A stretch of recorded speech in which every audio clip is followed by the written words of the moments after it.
Ed eccoci in live ragazzi, ben trovati su Crystal Cross Gaming, il canale Twitch e non solo, con la nostra consueta live serale in cui si parla di attualità videoludica e facciamo tante altre cose, tra cui video, reaction, vlog, approfondimenti e anche modellismo e pittura, come avete visto recentemente. Ormai sto cercando di stabilirla e a volte però vediamo anche video più lunghi, ed è questo il caso di oggi perché ho trovato un documentario veramente figo e lungo sulla storia completa di Fallout, no?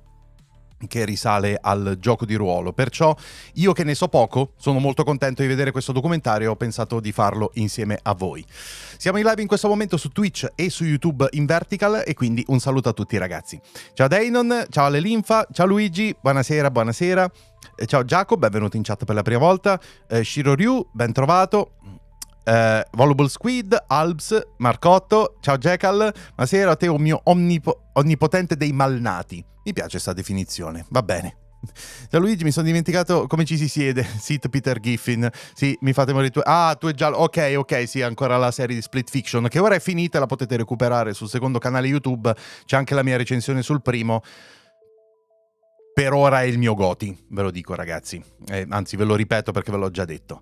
Carlos, grazie mille della sub, grazie mille del follow, benvenuto. Parsival, Cyber Andy e Bukis, grazie mille dei follow ragazzi nel countdown.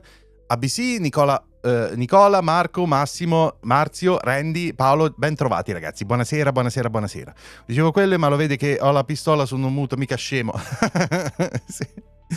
Esatto, ci sta come Goti per il momento. Sì, infatti manca ancora buona parte dell'anno, quindi potrei anche tranquillamente cambiare idea, ma per adesso è così. Ciao Toti, buonasera. Vai, come sempre ragazzi, inizio di live, aggiornatemi su che cosa state giocando. Giochi nuovi, giochi vecchi, che cosa attendete che sta per arrivare? Ovviamente sta per arrivare Assassin's Creed ragazzi, quindi immagino che alcuni abbiano l'hype per questo titolo, anche se mi sa che a sto giro con Assassin's Creed la cosa è un tantinello più, non lo so, più dubbiosa per alcuni. Per me lo è senz'altro, da non particolarmente amante di Assassin's Creed, però come vi ho già detto lo giocherò, lo proverò, giocherò tutto quanto al meglio delle mie possibilità e poi vedremo. Far Cry 5, mai giocato a un Far Cry, non sapevo da dove cominciare, ho preso quello che mi ispirava di più. Ma hai fatto bene, perché alla fine i Far Cry puoi pure sceglierne uno così. Io ho giocato il 3 e il 6, il 4 e il 5 no effettivamente. Sto vedendo il tuo gameplay di Split Fiction, molto carino, grazie mille Marcotto. Messo in pausa un attimo BG2, ci sta. Ciao Davide, buonasera. Giocando a Sifu, carogno quello. Io l'ho giocato al lancio quando ancora non c'erano i livelli di difficoltà, ho veramente smadonnato tantissimo. Dopo il GOTY è già assegnato per il 2025. Ah, intendi GTA? Beh vabbè, se esce nel 2025. Ufficialmente dovrebbe uscire nel 2025, ma legittimamente ci sono dei dubbi, credo. Uscirà un nuovo God of War? Allora, non per ora. Credo che Santa Monica stia lavorando a una nuova IP. Secondo me di God of War uscirà prima una che dovrebbe essere, cioè non è confermata, non è ufficiale, ma i rumor sono decisamente troppi. Dovrebbe uscire una remastered, una riproposizione della saga greca di God of War, che la cosa mi rende molto felice, li rigiocherò molto volentieri. E poi dovrebbe esserci una nuova IP di Santa Monica. Io credo che il prossimo God of War arriverà con la prossima generazione, ragazzi. Ambientato come e dove, francamente non lo so. Si vocifera Egitto, ma non ne sono sicuro. Recuperare anche il 3, fidati. Ah sì, di Far Cry, sì, no vabbè, il 3, Far Cry 3 è abbastanza leggendario. La coppia giallo Chris con 2 palle d'acciaio. Sì, esatto. The First Berserker Kazan. Io mi sa tanto che ci proverò a iniziare a giocarlo. Però in modalità facile, io ve lo dico ragazzi. Sapete bene che non amo i Souls-like. Modalità facile magari me lo rende un pochettino più agibile, perché onestamente l'estetica, la narrativa, eccetera, quello mi piace molto del gioco. Però è uno di quei casi in cui userò il livello di difficoltà per facilitarmi un po' il digerire un gioco. Boom, grazie mille del follow, benvenuto. Antonio, buonasera. Sawyer, grazie mille della sub con Prime, 11 mesi, grazie di cuore. Barga, buonasera a tutti, mi tocca saltare la sessione di D&D perché siamo un pelo alluvionati, ma almeno mi becco la live. Oh cacchio, dove sei situato? Mi dispiace questo, mi dispiace. Spero tanto che la cosa non abbia causato troppi danni, diciamo. Ne sappiamo qualcosa di alluvioni in Italia. Donny, salve, ben trovato. Hanno dato col 5 su Steam. Il 3, vabbè, allora recuperalo. Tieni presente che ha i suoi anni il 3, quindi, insomma. Però vale la pena. Io l'ho recuperato a distanza di tempo, è valsa assolutamente la pena. Godlike, benvenuto in chat per la prima volta. Ciao, finalmente riesco a beccarti in live, ti vedo solo sui Reels, ho troppo tempo, vi godo la stream. Benvenuto allora. Ormai ragazzi la maggior parte delle persone negli ultimi mesi mi sta scoprendo grazie ai Reel su Instagram o i video su TikTok. Questa è la realtà. Mi verrebbe da aggiungere la triste realtà, però no, non credo che sia triste, perché francamente mi piace il messaggio che do con i miei Reel su Instagram, quindi direi che sono contento così. SERATE, l'ultima Assassin's Creed sarà l'ultimo, ho comprato condiviso perché non mi fido più. Posso capire perfettamente. Morris, buonasera. Diver, ciao, benvenuto. Sesto fiorentino, un po' di danni, ma guardiamo la positiva, poteva andare peggio, io sono giusto bloccato e niente altri problemi. Vabbè, dai, e allora nel male meglio che sia andata così piuttosto che in altre maniere. Una serie su Suikoden. Allora, mi hanno appena dato la chiave di gioco, lo devo provare. La serie al 99% no, perché sono titoli che richiedono parecchio tempo e sono anche, diciamo, un pelino, diciamo, attempati. Come giochi dubito che mi prenderà abbastanza da voler portare la serie completa, ma provarlo sì, un tentativo glielo do. Vediamo come va. Come va? Allora, oggi ho recuperato un po' di sonno, grazie a Dio. Purtroppo questo è stato un po' a scapito di quello che dovevo fare stamattina, mi sono svegliato veramente tardi, maledizione, e però considerando che gli ultimi 2 giorni sono riuscito a dormire veramente poco, almeno ho recuperato oggi.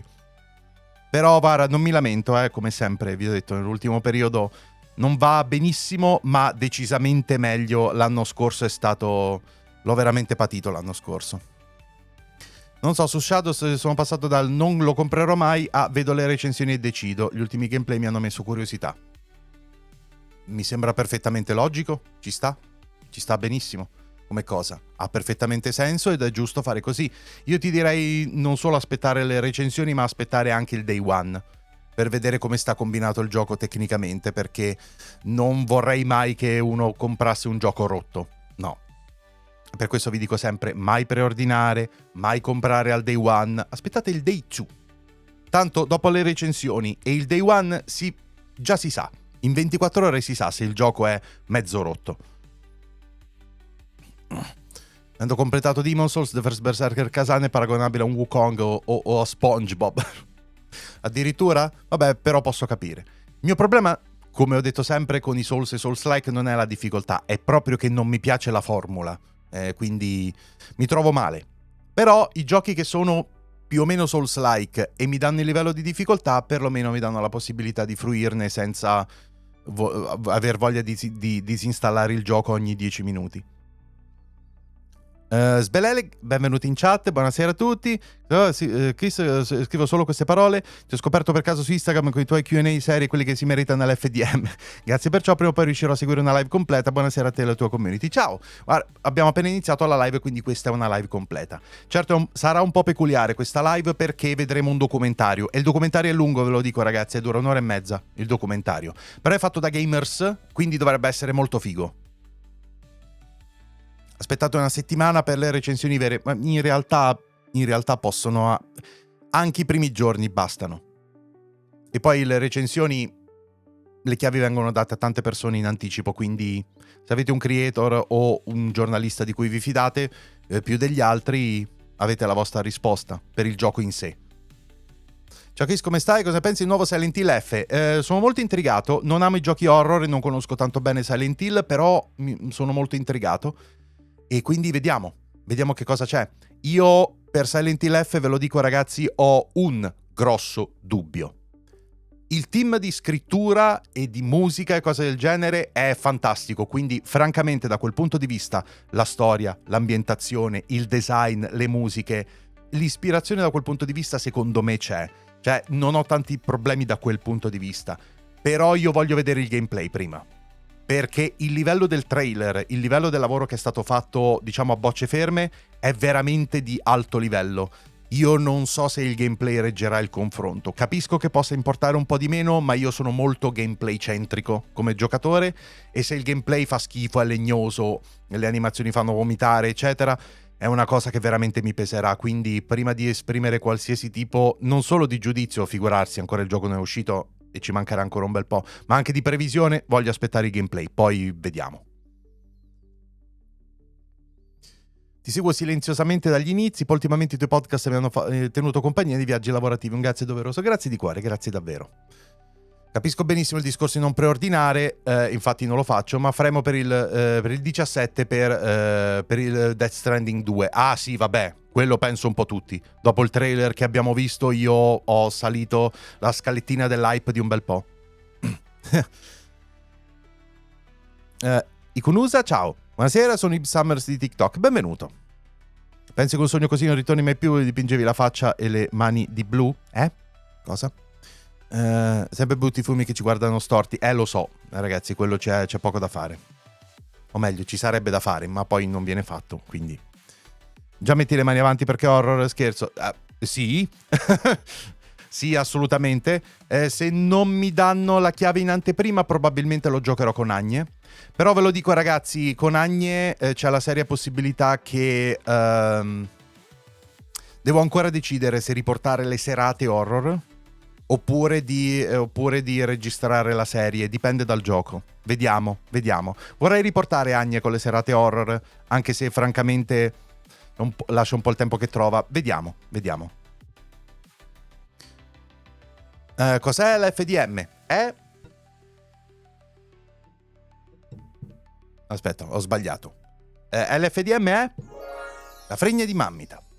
Ormai questo suono è non più separabile dalla spiegazione, credo. È troppo bello. Vai Marinelli e conquista l'industria videoludica. Beh, perché no? Onestamente, già da quello che abbiamo visto al trailer, mi piace un sacco l'interpretazione. Stasera montiamo una cucina dell'Ikea. Non questa sera.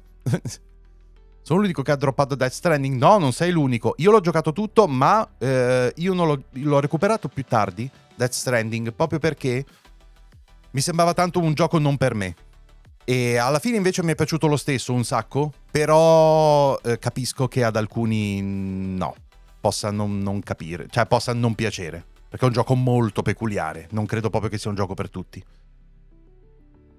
Non ho ancora trovato nessuno per giocare Split Fiction, ho provato anche a scrivere tutto il canale Telegram, ma nulla, ragazzi di 19 anni. Lo so, quello dipende, però si può chiedere in giro. C'è anche il Discord del gioco, se non sbaglio, in cui si può chiedere a qualcuno. Rivolgiamo Agne rigorosamente con trombetta. Già, che oltretutto non so dove sia finita, la devo ritrovare. Mi è venuta voglia di rigiocare il primo. Visto? Per alcuni Death Stranding ha significato tanto. Con Death Stranding ci vuole pazienza, sì, però è anche un gioco davvero peculiare. Nel senso, capisco perfettamente che alcuni si possano annoiare, o perché di base, all'atto pratico, è davvero portare pacchi da un posto all'altro. Certo, dire questo è riduttivo, a dir poco. Sono molte altre cose tutte intorno. Però a livello proprio pratico è un gioco peculiare. Lampadine Fahrenheit dal Molise? Cosa? Come? Mi trattengo poco che mi chiamano, quando vuoi. Marinelli bucava lo schermo già nel trailer, esatto. A proposito, ho spolpato Death Stranding liscio, l'ho amato. No, però ho giocato la Director's Cut. A livello aggiunte, secondo te vale la pena di giocarlo? Non mi ricordo più quali sono state le aggiunte. Io però mi sa che ho giocato la Director's Cut. Non mi ricordo bene. Vabbè, qualcuno lo sa sicuramente meglio di me. Carlos, benvenuto in chat, buonasera. Quando il gioco mi ha detto di rifare tutto il percorso all'inizio, mi sarei dovuto incazzare, invece ho goduto a rifare il cammino. Ecco, quella è una di quelle cose. Sì. Non si chiama Death Stranding, si chiama Bartolini Simulator. Sì. Il meme ci sta, onestamente. Però è un gioco che offre molto. Bisogna deve risuonare con le tue corde. Nightbite, benvenuto, grazie mille del follow, benvenuto. Vedo chitarre, bene, già siamo sulla stessa frequenza. Attenzione, quelle chitarre non le suono io, ancora. Ho idee per la seconda parte dell'anno. Però non vi dico ancora niente perché voglio prima assicurarmi di riuscire a farle quelle cose. Hai visto M, figlio del secolo? No, quello non l'ho visto, in effetti. Devo riprendere un gameplay che sì, di me è un po' pesante. Sì, lo è. Cioè, il fatto riguarda Death Stranding, chi lo critica, chi non è piaciuto, non me la sento assolutamente di dire che, oh mio Dio, non capisci un cazzo, cose del genere. A parte che non si dovrebbe dire comunque, perché è da trogloditi. Però, posso assolutamente capire. Cioè, chiunque ha giocato Death Stranding dovrebbe anche capire come mai ad alcuni può non piacere. È molto peculiare quel gioco, non è assolutamente per tutti. Non mi è chiaro se sono state aggiunte solo missioni, anche scene narrative importanti. Qualcuno in chat può illuminarmi. Ragazzi, a questo punto chiediamolo un po' a tutti. Che cosa è stato aggiunto con la Director's Cut a Death Stranding? Perché io non me lo ricordo più, onestamente. A proposito di chitarre, prima ho sentito la nuova canzone di Sleep Token. Ho appena registrato 4 reaction. Ho avuto un pochettino più di tempo oggi per fare una cosa che sembrava ci volesse un po', invece ho fatto prima, e ho avuto il tempo di registrare 4 reaction, tra cui la canzone degli Sleep Token, quindi vedrete la reaction nei prossimi giorni. L'unico problema è che le canzoni degli Sleep Token sono una di quelle cose che purtroppo devi coperte a copyright, poi ti bloccano il video e poi devi aspettare che ti sblocchino il video, quindi la vedrete tra 2-3 giorni. Però l'ho registrata e, spoiler, mi è piaciuta un sacco. Io adoro gli Sleep Token. Quasi tutte le loro canzoni mi sono piaciute veramente molto. Buonambi, ciao. Dai con KRIS Guitar Hero Lesson. No, quella vera la chitarra. Tanto ce n'ho 3. Tecnicamente 4, ma una è smontata e da rifare completamente. Non lo so, ho giocato il Vanilla. Ma se chiede una cosa, i film d'autore impegnati, complessi, riflessivi piacciono a tutti, per i videogiochi vale lo stesso. Esatto, quello è proprio un gioco d'autore. Sì, e ci sta che a molti possa non piacere. È la giusta definizione, è un videogioco d'autore. E non è per tutti. E non c'è niente che non vada in voi se non vi piace. Io ne so qualcosa con il cinema d'autore. Mario, ciao. Ciao Fabrizio. I Pentagram cosa pensi? Ti piacciono? Io i Pentagram me li ricordo di tanto tempo fa. È il doom metal vecchia scuola. Deve piacerti, ok? Lui ha allucinato forte, è una delle cose belle. Sì, sta girando il meme su TikTok, lo so, sta girando tanto il meme del cantante dei Pentagram, ma lui va avanti dagli anni 60, ragazzi, La corazzata Stranding? Cioè, il paragone regge fino a un certo punto, ma... È bello, dai, la storia è fighissima, peccato per i boss che rompono le palle. Sì, i boss sono la parte meno ispirata del gioco, soprattutto uno, secondo me. Rago Twitch, grazie mille del follow, benvenuto. Chi le suona quelle chitarre? Comunque vorrei quella LP. Quelle chitarre le suonano le persone che vengono a registrare, o qualcosa faccio anche io, ma giusto per qualche idea. Sono tutte diverse, sono tutte accordate diversamente.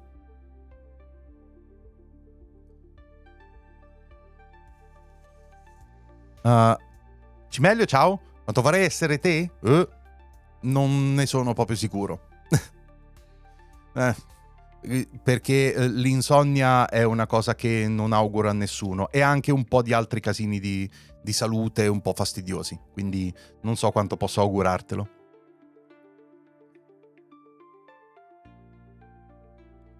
Sono d'accordo sul boss, per me gli scenari, le musiche scelte, esperienze di solitudine e difficoltà nel percorrere tratte da brividi. Sì, anche con me ha avuto effetto questa cosa, però immaginate che invece no, il giocatore queste cose non le colga, che gli è rimasto del gioco.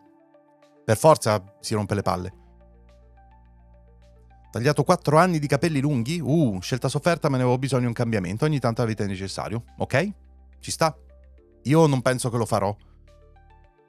Avete lo studio in comune? No, il tecnico del suono sono io. Sono tanti dei ragazzi che vengono a registrare e... in genere non servono quelle chitarre, perché ognuno ha la sua, però stanno là, possono servire. Il cantante Pentagram, quello che sembra aver tirato direttamente la banconota arrotolata? Sì, lui. No, lui è proprio così. Ma in realtà lui... Cioè, lui è uno di quelli proprio OG. Quando sei lì che cammini, parte quella musica, oddio. Sì, è una delle forze del gioco. Ora immaginate che quella ricetta non vi prenda. E vedete com'è molto facile capire perché Death Stranding può non piacere a tutti. Intendi per OG? Che gira dagli anni 60 lui. I Pentagram sono una delle famose band doom metal. Cioè, è uno di quelli che c'è da tanto tempo. È uno di quelli che ha fatto un po' la storia di un sottogenere. Sempre meglio il cantante degli As I Lay Dying. Neanche mi ricordo che cosa era capitato a lui. Stiamo parlando di... Cioè, As I Lay Dying e Pentagram sono separati da tipo 4 generazioni, non so se mi spiego. Di l'età e la carriera quel tanto di cappello. Esatto.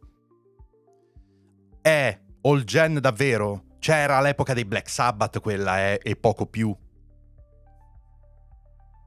Chitarre le suonano solo con la lingua, smettete di chiedere le ovvietà. Sì.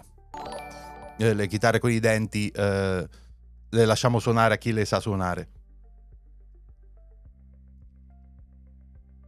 Ho capito che non era quello il riferimento, ma passiamo oltre. Siamo a livello di 8 bit tipo VIC 20. Sì, ma qua siamo a livello... I Pentagram e Black Sabbath sono quello che erano i Kraftwerk per la musica elettronica. Non so se mi spiego.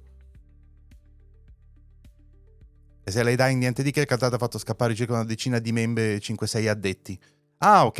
Deve essere uno di quelli con cui è figo lavorare. Pantera? Passiamo oltre. Sì. Che fighi Pantera, madonna. Infatti lamentarsi di giochi palesemente fatti per trasmettere un messaggio e non per giocare, basta, è stupido. Abbiamo creato la classificazione in generi proprio per poter schemare facilmente cosa può piacerci e da cosa non. Come chi va a vedere Fast and Furious e chi Oppenheimer e chi ci gioca a COD e chi a Death Stranding. Sì, ma poi Oppenheimer troppo è mainstream, alla fin fine. Perché si tratta sempre di Nolan, eccetera. No, è come... no, è la differenza tra Fast and Furious e Lars von Trier. Sì. E poi oltretutto autorialità videoludica. Kojima è molto mainstream, se vogliamo. Quindi alla fine Death Stranding è piaciuto a tante persone, come i film di Nolan. Ci sono altri autori videoludici che sono molto più di nicchia. Pantera, Vinnie Paul mi manca un sacco, gran batterista. Sì, sono assolutamente d'accordo. Mi fido solo dei consigli di Pino Scotto? Vabbè, guarda che a livello di consigli Pino Scotto ne dà di buoni, musicalmente. Immaginavo fosse un vecchio cantante che chiedevo cosa volesse dire OG. OG è original. No, è un'abbreviazione che si usa spesso. È uno di quelli originali, è uno di quelli che ha fatto proprio la storia del sottogenere. Vai Jack, sì, esatto. Differenza da Fast and Furious e Horse Trapper è qualcosa del genere. Io non capisco un cazzo di cinema d'autore, ragazzi, sia chiaro. A me manca tanto Peter Steele. Adesso dovrei far finta di non sapere chi è, vero? Va bene. Considerate che Kojima imbarca quando scrisse il primo Metal Gear per MSX non era Solid. Stiamo parlando davvero di storia del videogioco. Sì. Sì. Ma è probabilmente il più riconoscibile autore videoludico al momento.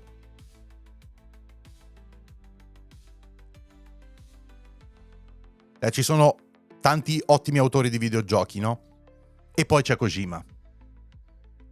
È un po' come parlare di pop star, no? Citarne tante anche molto brave, anche che hanno fatto la storia, no? E poi citi Michael Jackson. Il re. È più o meno il paragone. Comunque potete chiamarmi zia, ho 50 anni. E qual è il problema? Qua siamo tutti un po' boomer, anche nell'animo. Va benissimo.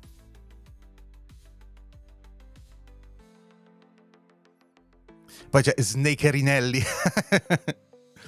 Che figo che è però, eh. Minchia se ci sta. Ci sta assolutamente. Ma vedrai che ti troverai bene nella community comunque. Siamo tutti un po' boomer e va benissimo così. E saltuariamente rispondiamo agli idioti. Per oggi non sono in live su TikTok, quindi la percentuale di idiozia sarà con tutta probabilità molto più bassa. E stiamo anche per vedere un documentario e quindi non è il genere di contenuto che attrae dei relitti. Oh, io ne ho 48, chiamatemi come volete in maniera affettuosa. Motenai. Siamo malnati. Tutti lo siamo un po'. Defus, Henry, Zinedine, benvenuti ragazzi. Grazie mille dei follow. Ciao Chris, ti amiamo da Cuba? Oh, minchia, lontanucci siete, eh? Da quali sono gli indie nell'ultimo anno ti hanno sorpreso di più? Sorpreso di più? Io cito sempre American Arcadia perché mi è veramente piaciuto un sacco, però onestamente gli ultimi anni Hades proprio ha fatto il botto giustamente, e tra parentesi non vedo l'ora che Hades 2 esca dall'early access, che così me lo gioco tutto quanto. TikTok non è divertente, un posso trollare i disagiati, mi cancellano sempre i commenti. Sì, infatti. Ma va bene così. Però una cosa è molto importante, non sono affatto d'accordo per niente proprio con chi dice siccome un social è una fogna, un post è una fogna, questa cosa è una fogna, allora me ne vado. No, col cazzo, se ne devono andare quelli che l'hanno trasformato in una fogna. Io non sono d'accordo con la ritirata delle persone per bene, perché altrimenti fai vincere quelli che non lo sono, no? Non mi piace questo posto, me ne vado. Se hai una scelta, per carità, diretta, va benissimo.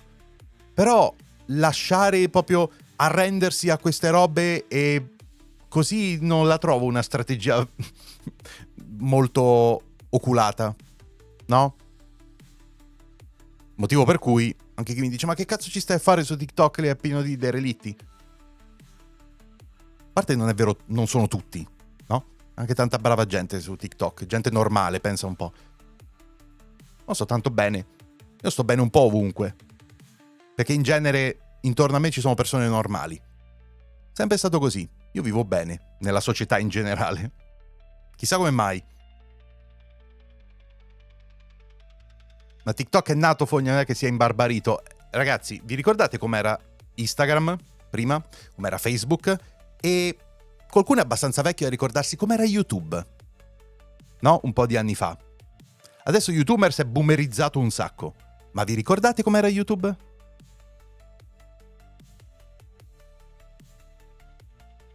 Ecco, fra un po', passeranno un po' di anni, anche TikTok si normalizzerà. E si passerà al prossimo social dove all'inizio ci saranno soltanto cagate e idioti e poi, piano piano, è sempre così. Dredge Ered è molto carino, piccolo ma una storia originale. Sono perfettamente d'accordo, recuperatelo se non l'avete recuperato.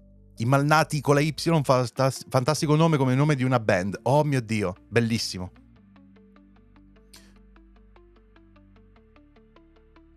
Ascolta i Vena Morris, nuovo gruppo di Dave Lombardo con la moglie. Oh, queste cose ragazzi scrivetemele tipo su Telegram o su Instagram nei DM, perché poi almeno mi vado a vedere qualcosa, perché se me lo dite in live fate benissimo, però poi scrivetemelo anche in privato, perché sennò poi mi scordo. Dai, che è una manna per i tuoi video brevi. Anche? Sì, va benissimo. Vedete? Ci sono anche modi di utilizzare le cose brutte. Uno specchio della società attuale. In parte sì, in parte no. Ma oltretutto però è sempre difficile giudicare un social e tante cose in base a quello che appare, perché vi faccio una piccola considerazione. Ogni mio video ha un certo numero di migliaia di views, ma pochi commenti, no? Onestamente, come fate a sapere chi sono o come sono quelle persone che sono sui social? Sui social ci sono milioni di persone. Quante in realtà stanno facendo contenuti o stanno commentando? Poche. Di solito è più facile che gli idioti parlino, no? Perché non sanno trattenersi e devono subito dire la loro, devono piazzarsi così perché è importante, no? Piazzarsi in una certa maniera e mostrarsi per quello che si è. Il che la dice lunga. Quindi in realtà è che i dementi parlano sempre più forte degli altri. Vi faccio sempre l'analogia, no? Siete in un ristorante, ci sono 200 coperti, 200 persone che stanno tranquillamente mangiando e c'è un tavolo di 4 ritardati che sta facendo un delirio. Voi vi ricordate delle restanti 196 persone o vi ricordate i 4 ritardati? È questo il punto. Miliardi in realtà sì, appunto. No, io parlo però del TikTok Italia, no? Nomad, grazie mille del follow, benvenuto. Andrea, grazie mille del follow. Faccio il cameriere, hai colpito nel segno. Ho visto, ma non è che ho colpito io nel segno, ragazzi, è che sappiamo tutti che è così. È questa la normalità. Sappiamo tutti che è così. Un mio caro amico poliziotto mi dice da sempre: il 5% delle persone causa il 90% dei problemi. È sempre così. Sappiamo tutti che è così. E perché dovrebbe essere diverso su un social? Sappiamo tutti che è così. Schippante, Altair, grazie mille dei follow, ragazzi. Si vede, si sente che sei un'ottima persona, come ragiona, come parli, da concetti che espone. Grazie mille, grazie mille.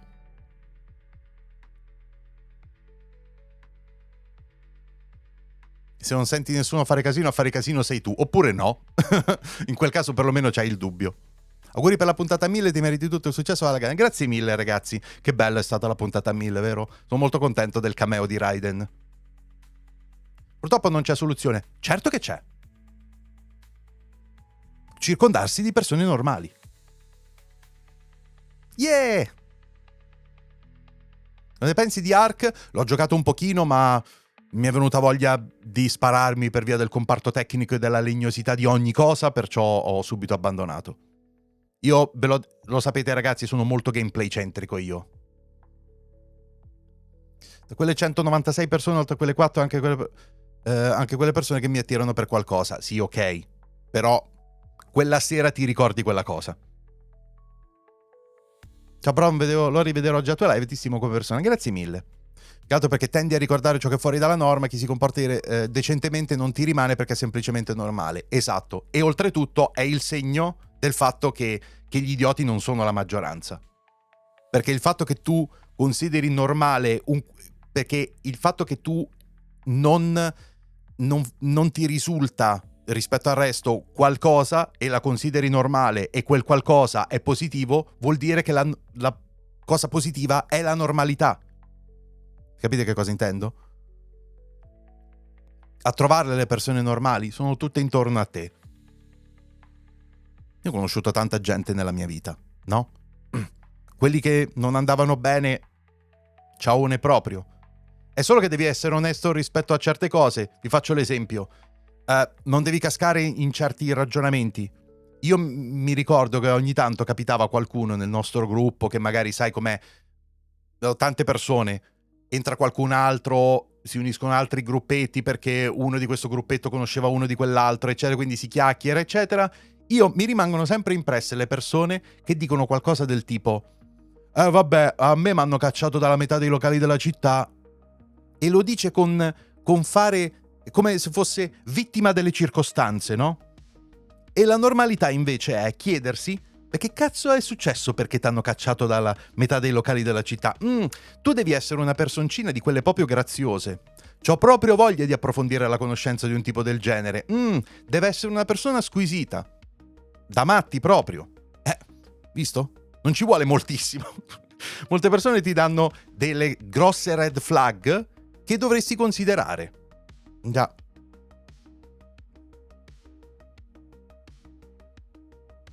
Poi quando scopri che ormai sei desensibilizzato e ti ricordi i normali perché i disagiati sono la norma. Lì allora ti devi chiedere: scusa, che cazzo di persone frequento? Se è davvero così, a parte che non ci credo molto. Però chi cazzo frequento?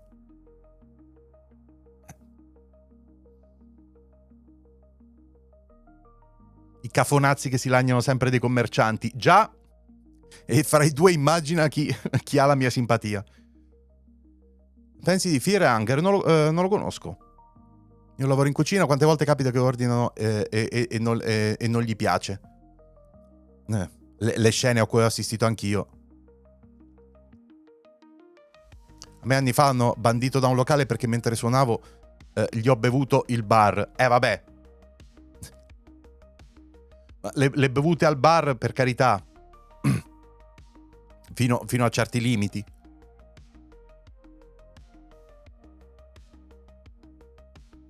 Ubisoft che sta vendendo i CP, cosa ci aspetterà? Bisogna vedere. Perché oggi ne è arrivata un'altra invece da Bloomberg che forse stanno cercando di praticamente creare una nuova società. Bisogna capire. Ancora qualche minuto, ragazzi, dopo cominciamo a vedere il documentario, se no si fa troppo tardi.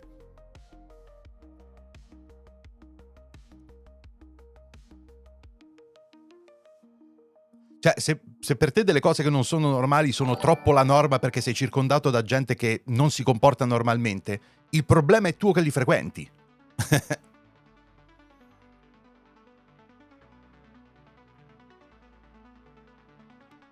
Hai fatto alla fine i Blues Brothers. Sì. Gix, grazie mille del follow, benvenuto. Zinedine, benvenuto in chat. Schippante, Altair, grazie mille dei follow, ragazzi. Scusate, magari a volte sono preso dal discorso, poi però vi leggo,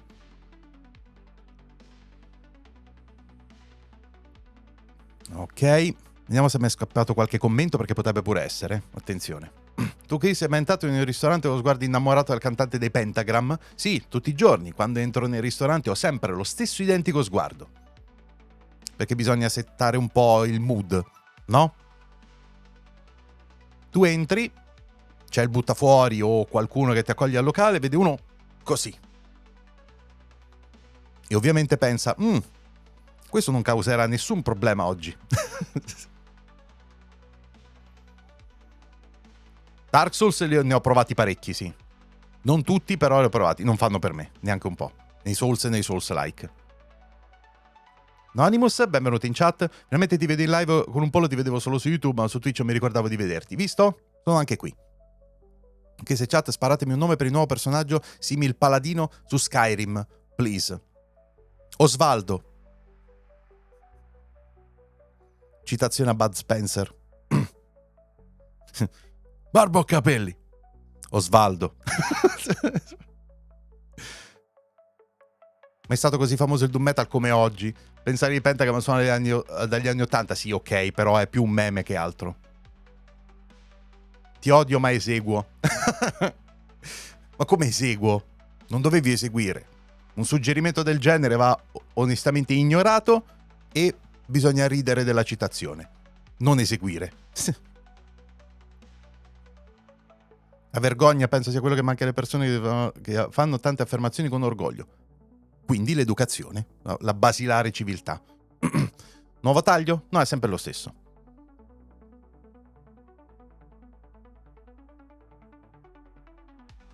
Che documentario vediamo oggi? La storia completa di Fallout.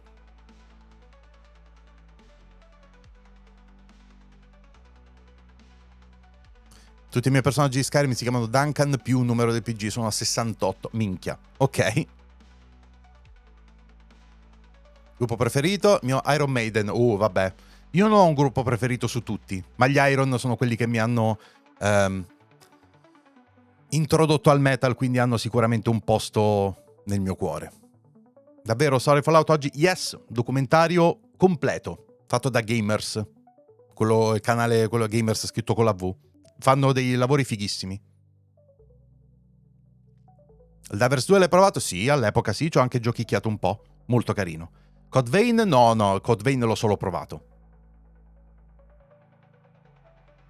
Era carino Code Vein, Ma per dire, non è che se un gioco non ti piace non riesci a capire se è fatto bene o se è carino o tanto da consigliarlo. Esempio, Lies of P. Ho giocato soltanto 2 ore e ho parecchio sofferto, non fa per me, perché è un Souls-like, non c'è nient'altro da fare o da dire. Ma Lies of P è molto figo, ragazzi, e l'ho consigliato a tante persone. Documentario nuovo? Sì, è piuttosto recente. È venuto fuori... no, vabbè, un mesetto ce l'ha ormai. Però vabbè, è recente.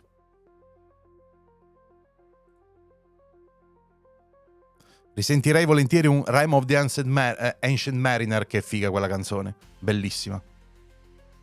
Lunga tipo 8 minuti se non sbaglio. No, di più, cazzo. Rime of the Ancient Mariner, molto di più. Non mi ricordo quanto, però dura parecchio, sì.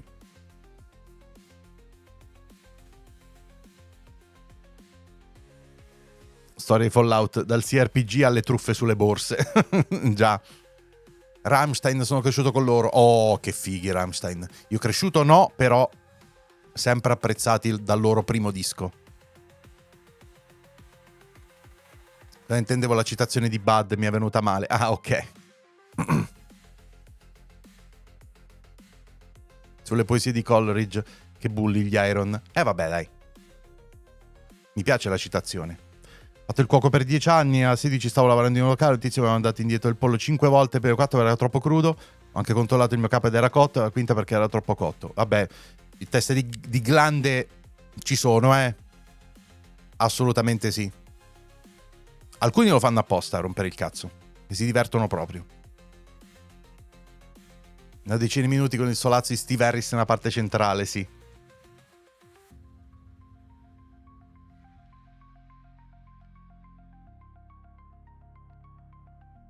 Ricordi Operation Mindcrime di Queenstrike? Queenstrike li conosco poco, devo dire. Quella è una di quelle band che ho sempre...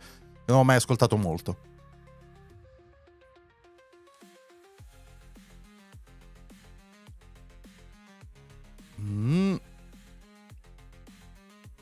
Se avete suggerimenti, ovviamente sono sempre i benvenuti.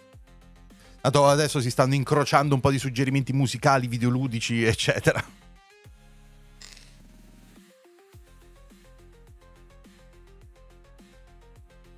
No, non lo seguo Fallout 76. Ma già non mi piaceva il Fallout di base come gameplay, purtroppo è... Io ho i giochi Bethesda. Giochi Bethesda non gliela faccio. Il gameplay è il mio problema. Fallout mi piace molto come ambientazione. È il motivo per cui stiamo per vedere il documentario. Ma giocarli... Musicali direi che in questo periodo sei in fissa con i Gojira e i Ghost. Entrambi molto fighi come band. Nessuno proprio... Non sono mai andato mega indietro con i primi Fallout. Filippo, buonasera.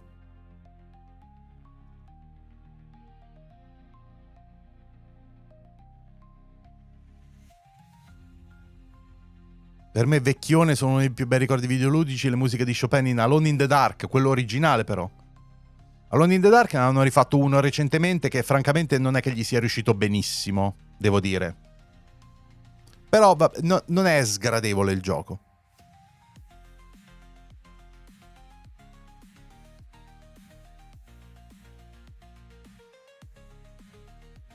Lascia perdere, ero nel panico, cosa, sì, pappardelle di cinghiale che sanno poco di cinghiale. Voi sapete una cosa, ho una grossa lacuna io, ragazzi. Non ho mai mangiato il cinghiale in vita mia. Da marchigiano questa cosa è un po' imbarazzante. Non ho mai avuto occasione, per qualche ragione. Quindi no. Devo rimediare prima o poi. E non ho mai avuto occasione di rimediare. Lo so, ragazzi, che vi devo fare? Anche perché mi hanno sempre detto che in realtà il cinghiale devi andare nel posto giusto a mangiarlo. Perché pochi lo fanno bene. Potresti domani a colazione? No, appunto. No, bisogna saperlo fare il cinghiale. Giochi come Alone in the Dark e i vecchi titoli precursori hanno avuto tutta una specie di magia. Non so se è nostalgia o altro, ma ogni volta che li rigioco succede qualcosa di magico. Sì, ma un po' è anche... Cioè, se sono stati importanti è ovvio che ci sia in mezzo anche la nostalgia.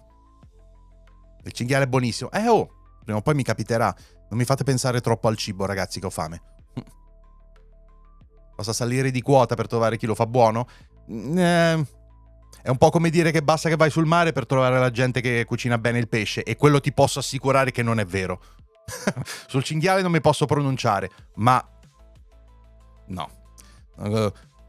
Tutti gli chalet della mia città, non tutti sanno cucinare bene il pesce, neanche per idea. Rime of the Ancient Mariner durata... ecco, 13:39, mi sembrava a me. Che cazzo dici? Passi vicino a pescare, batti un colpo, lo preparo io, è quello che caccia mio nonno. Oh, che figata. Che belle ste offerte. Mi piacciono. Sul pesce do perfettamente ragione. Infatti. No, Halo Infinite, ho giocato alla campagna. Cioè, che scusa la domanda, la tastiera che hai dietro la suoni te, qualcosina, è in realtà attaccata al Mac, no? È perché metterla davanti al Mac mi sta scomodo, perché la uso poco, giusto qualche volta, e quindi mi sta di lato, no? Quando sto così, quando sto così, no? Quando sto al Mac ce l'ho di lato, se devo fare qualche nota per fare qualche prova, qualche cosa, almeno ce l'ho lì. Tech Flavio, grazie mille delle sub in regalo. Minchia, Flavio, mi stai mettendo in imbarazzo. Ho veramente tante le sub in regalo, grazie di cuore, grazie. Come funziona la visione documentario? Fermerai per parlare? Non troppo, perché i documentari sono lunghi, poi diventano ancora più lunghi e vanno goduti un po' così. E di solito ti danno i tempi per parlare di qualcosa, volendo. Un saluto a Varese, ciao. Dove sei? San Benedetto del Tronto, Marche Sud, ai confini con l'Abruzzo. Un tiro di schioppo proprio. Tanto che la metà delle persone che conosco sono abruzzesi. Ok, 21:26, ancora 2 minutini ragazzi, alla mezza partiamo col documentario, che dura giusto 1 ora e mezza, quindi siccome dura 1 ora e mezza lo interromperò poco, e possibilmente mai.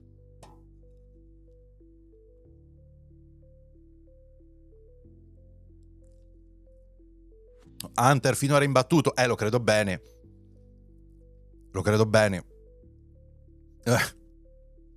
Io vi ricordo ragazzi che l'anno scorso siamo arrivati a 900 sub.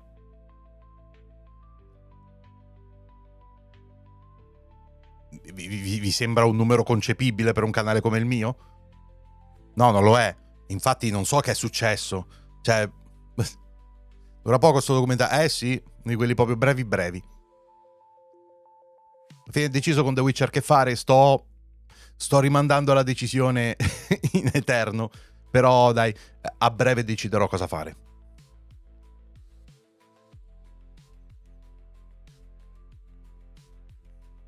Vi svelo un segreto sul pesce: quasi nessuno ormai ce l'ha fresco. I ristoranti prendono quasi esclusivamente pesce congelato, neanche surgelato, e lo scongelano pure di merda. Sì, tra parentesi, dipende che pesce è, non necessariamente è per forza super male, no? Puoi saperlo fare bene anche se è congelato. Il problema è che ci sono alcuni che non sanno fare bene neanche così. Il pesce fresco costa, tanto. Sono pochi quelli che possono permetterselo. E di solito lo paghi tosto. È stato nella contea in Abruzzo? No, e quello è uno di quei posti che prima o poi vorrò visitare e farci proprio un video, come hanno fatto in tanti. Pensate che sono di Sondrio, Alta Lombardia, zona completamente diversa. Renzo, bella. C'è una demonizzazione tremenda riguardo il congelato grazie a troppi programmacci di cucina. No, si chiama nazionalismo culinario. Non è tanto i programmacci di cucina. Sì, anche, per carità. Però Witcher l'ho finito a poco, ce l'avevo in attesa a 4 anni. Ci vuole il periodo giusto. Io devo decidere se ho voglia di soprassedere al combat system e al movimento che mi fanno veramente cagare.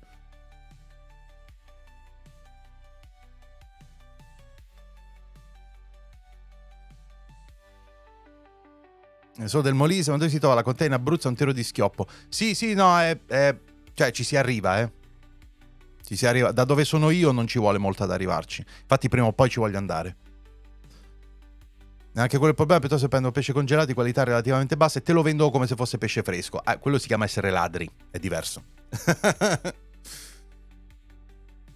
Quella è un'altra cosa. Quello vuol dire mentire. Quello direi che si commenta da sé. Va bene, ragazzi, dai, è arrivato il momento. È un po' che volevo vedere questo documentario, cercavo la giornata giusta e il momento giusto, e direi che è questo. La storia di Fallout, il documentario fatto dal canale Gamers, che adesso vi mostro, e specie quando facciamo questi tipi di reaction così belli potenti, io vi mostro sempre il canale e vi raccomando, ragazzi, di andare a darci un'occhiata. Il canale è questo qui, iscrivetevi, mi raccomando, e magari supportateli in quello che fanno, perché fanno veramente delle gran belle cose, d'accordo? Quindi mi raccomando, adesso vediamo un loro documentario, e però vanno supportati. Ok? Bene, detto questo, ragazzi, stop all'audio. The History of Fallout. Non ci sono i sottotitoli in italiano, ci sono soltanto quelli automatici in inglese tradotti in italiano, quindi considerate che i sottotitoli saranno pieni di cagate. È ovvio che sia così. Purtroppo è il massimo che si può fare. Quindi, eccoci qua, partiamo. Storia Fallout è vera, so che deve ancora arrivare. Alcune cose non sono scientificamente possibili.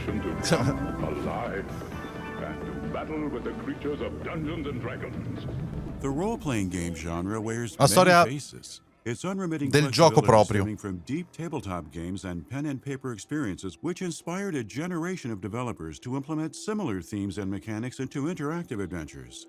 Fallout spawned from such an era, initially conceived as the first computer game adaptation of GURPS. For a brief period, it even played the part of a potential Wasteland sequel.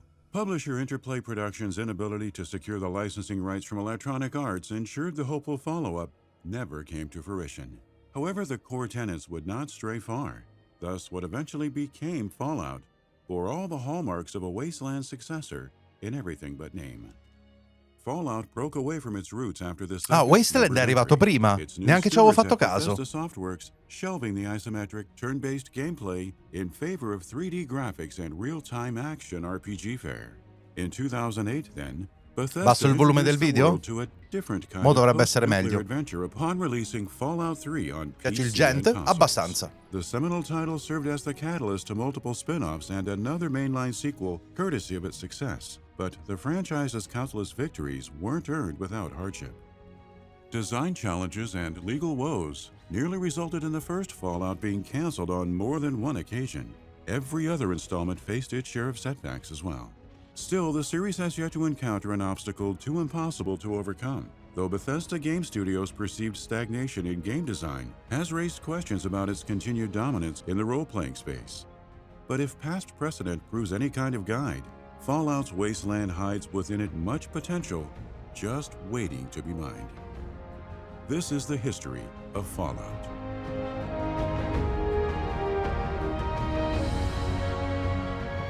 Io non posso fare a meno di pensare una cosa, ragazzi. Vi immaginate l'Arian Studio che rifà un Fallout RPG come si deve? Oh, ecco, manco a farla apposta. Esatto.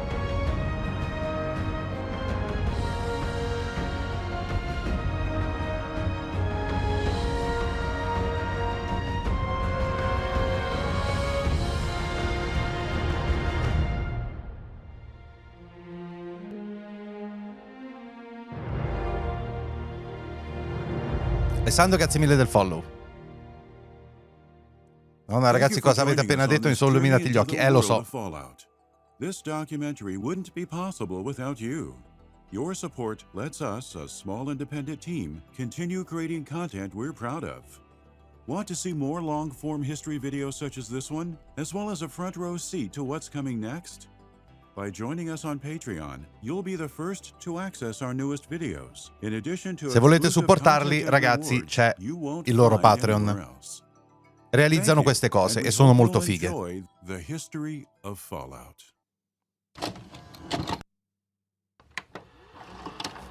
Hi, welcome to the Interplay Productions tour of facilities. My name is Bill Dugan, and I'll be taking you on a tour of Interplay, where we make games so you won't have to. I'm sure you've heard of Interplay. We've made games like Battle Chess, Lord of the Rings, and recently Star Trek Enhanced CD-ROM. It started in 1994 as a side project, specifically a game engine crafted by a lone Interplay developer, Tim Kaine, who wanted to build proprietary technology despite the company having access to BioWare's Infinity Engine. As a one-man crew, Kaine designed the technology in his spare time while devoting regular work hours to assisting on other internal projects like Stonekeep. Over time, the engine morphed into an actual game, complete with turn-based combat modeled after the then newly released XCOM UFO Defense. The XCOM influence helped shape the project's original gameplay prototype, which Kaine developed using assets from existing Interplay titles. Unbeknownst to the programmer, the prototype represented the slimmest fraction of his vision's overall potential. He revealed in a Fallout post-mortem during GDC 2012 that the first year of development flew by without a plan in place. For one, because it had been in production for less than a year. Interplay executives Un'altra cosa che considered vorrei the vedere game insieme a a voi B sono un po' di product video della and treated GDC, it accordingly. che sono fighi Few da resources were vedere. allocated to Kane, leaving him to spend 6 months working alone before one scripter and an artist joined the effort for the next 6 months. Several concepts came and went during the ideation phase. The small group considered exploring a fantasy setting, but discarded the notion after Interplay's purchase of the Forgotten Realms and Planescape D&D licenses in late 1994. According to Kane, there were concerns about his fantasy project potentially competing with prospective Dungeons & Dragons adventures. In other words, the so-called B product would have landed on the chopping block if the marketing department had gotten its way. It was only after speaking with Kane and seeing the prototype in action that company founder Brian Fargo championed the game's development. Interestingly, time travel had also briefly entered the discussion. Che belle storie queste. Brian Fargo è un altro di quelli quelli storici proprio. A far-flung future ruled by dinosaurs. Interplay producers doubted such an experience would ever receive the green light from higher-ups. An alien invasion story marked the first steps towards success. The idea centering on extraterrestrial forces assuming control over every city on Earth, barring one, which would become the player's base of operations. The XCOM-like theme later informed the introduction of vaults as home bases and laid the foundations for the nuclear fallout motif. Instead of moving forward with the creation of a fresh IP, however, the developers proposed a Wasteland sequel, inspired by their shared love of the 1988 classic. For about 12 months, the team of around a dozen people mapped out how best to continue the role-playing series originally produced by Interplay. But publisher Electronic Arts' refusal to license out the property placed Kane's steadily growing crew back at the starting line. Qui siamo agli inizi degli anni 90, mi pare. Remained integral to the core of what they were targeting. Kane reasoned the seminal RPG boasted everything his group wanted to put in its game, particularly the more nuanced approach to morality. Dissimilar from the likes of Ultima, Wasteland never restricted players based on good or bad moral choices, thus making their own in-game skill the only true limitation. With that constituting the nexus of the experience, the project persisted as somewhat of a Wasteland successor, though myriad other influences from literature and popular culture informed the creative process as well. Richard Matheson's I Am Legend novel inspired the normal person in a wasteland conceit that became a Fallout staple. And the premise of communities cherishing technology during post-war times in Walter M. Miller Jr.'s A Canticle for Leibowitz partly influenced the Brotherhood of Steel's creation. The design aesthetic pulled from an array of sources, too. As an example, 80s sci-fi horror show The Day After helped inform Kane and Company's interpretation of how civilization would fall apart after nuclear fallout. Art director Leonard Borsky looked to the 1956 film Forbidden Planet when deciding to base all of the RPG's technology on how fiction in the 1950s envisioned futuristic tech. Meanwhile, the steampunk aesthetic developed through the art team's appreciation for 1995's The City of Lost Children. Of all of Fallout's countless influences, the GURPS tabletop system arguably had the most pivotal impact. Interplay acquired the GURPS license from Steve Jackson Games in the second full year of development, a joint venture that solidified the new title's turn-based combat system. The vision statement from the period in which the game bore the title of Fallout, a GURPS post-nuclear adventure, noted the role-playing system would provide detailed tactical combat, complex and reactive NPCs, balanced encounters, and useful non-combat skills. By this point, Kane's crew had already settled on other key parts of the action. The third-person perspective was seen as ideal for strategy gameplay, and the cavalier oblique angle, often misrepresented as isometric, proved essential for calculation purposes. Per alcune cose non sono abbastanza boomer, good and evil è vero. morality paths was what the vision statement labeled mega levels of violence, something Steve Jackson Games could not abide. Concerns about the liberal use of violence reared their heads early in Fallout's third year of development. Kane recalled the GURPS owners not appreciating the art style or cartoonish skill cards either. Reports about the behind-the-scenes drama circulated in the press in February 1997, with the first claiming Interplay and Steve Jackson Games had parted ways over creative differences. Not too long thereafter, comments from Jackson himself insisted negotiations had resumed. These talks didn't last long. Interplay officially dropped the GURPS license in March 1997, intent on creating an in-house alternative for the generic, universal role-playing system. Prior to Interplay cutting Generic ties with GURPS, Universal Kane Role said Playing the talks System. spreading from closed-door meetings hinted at Fallout potentially facing cancellation if the Steve Jackson deal fell through, meaning its creators would be assigned to other Interplay works in progress. Instead, after the studio let go of the license, the designer convinced higher-ups to let him rework GURPS into a proprietary combat system. Interplay set a 2-week deadline, giving lead designer Chris Taylor 1 week to design the overhauled system, while Tim Kane set aside 7 days to code it. Luckily, Taylor had a rudimentary rule set he conceptualized years prior called Medieval that he drew from.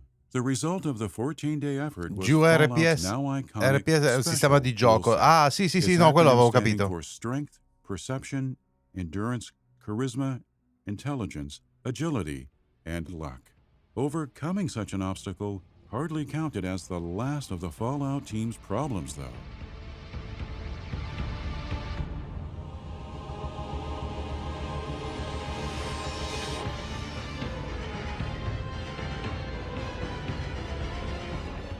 Blizzard Entertainment reshaped role-playing games upon deploying Diablo on PC in January 1997.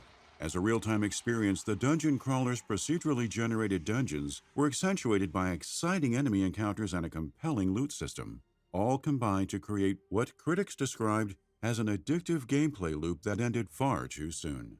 The Blizzard North squad behind Diablo initially hoped to sell 100,000 units, too modest an estimate for a game whose demand generated 450,000 pre-orders several months ahead of release. Unsurprisingly, Diablo's critical Il and primo commercial Diablo. success raised Non l'ho mai eyebrows in giocato Irvine, quello. California, Ho when giocato solo il Interplay 2. marketing leads began insisting Fallout follow the path of the dungeon crawler. Switching gears to something more in line with Diablo would have required a drastic overhaul, given Fallout was Sì, come approximately 3 hanno years into visto its development. Diablo, Tim Kane il successo remembered che ha how avuto, marketing still e il pushed the sistema. issue, mandating feasibility studies to determine whether rewriting the code for real-time gameplay would prove worthwhile. The marketing department ultimately relented after lots of back and forth, but not before the Diablo-based testing slowed production to a crawl. And by this point, time had become precious. The time-consuming creation of the talking heads represented one noteworthy feature that differentiated Fallout from Diablo and countless other RPGs on store shelves. These non-playable characters came in the form of handcrafted, highly detailed 3D models with whom players could converse, as opposed to reading their speech through text. Each head required 8 weeks of work, with another 3 months of production time tacked on for voice matching the spoken dialogue delivered by actors such as Richard Dean Anderson of Stargate SG-1 fame. Though the team aimed to include upwards of 50 talking heads, the time sink only allowed for about a dozen. Fallout's followers were limited by similar constraints. Since companions didn't appear in the game's original spec, developers pursued the idea through scripting characters like Dogmeat and Ian, having no time to actually code them. The companions tested so well with quality assurance that Katya and Tycho made the cut too. Unfortunately, the followers quickly became a source of numerous bugs, none of which could be fixed because the characters hadn't been implemented in the code.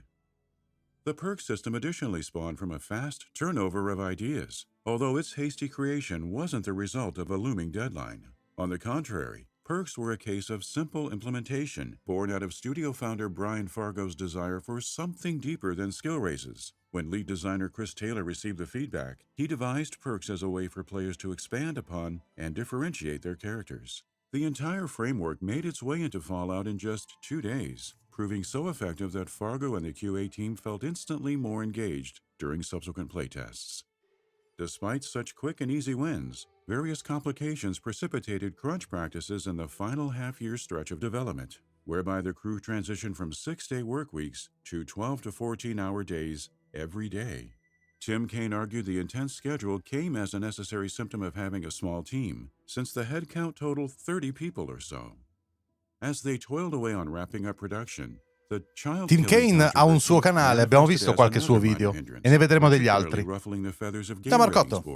The Fallout developers' insistence that choices perceived as both good and evil carried heavy consequences extended Sì, no, ai tempi l'uscita di Diablo ha scatenato il casino. This and the Sì, mega sì. levels of violence earned the post-nuclear adventure an M rating from the ESRB. In Europe, on the other hand, the RPG was denied release until Interplay removed all children from the disc. In spite of myriad complications, the game, originally named Vault 13, launched to widespread acclaim on PC in October 1997. Reviewers immediately counted the unofficial Wasteland sequel among the best role-playing games they'd played in years, applauding its style and gameplay chops, while especially praising Interplay's inventiveness with the story, characters, and skill system. Being a critical darling and shoo-in for Game of the Year and RPG of the Year awards, impacted Fallout's commercial success only so much. It sold 600,000 units, minor league figures compared to the 1 million Baldur's Gate would be on track to achieve when it landed the following year. Internally, though, Interplay considered Fallout's appreciable sales evidence of a risk that paid off. I don't have to prove anything to you. Sì, vabbè, infatti non è stato male. Reggio, buonasera.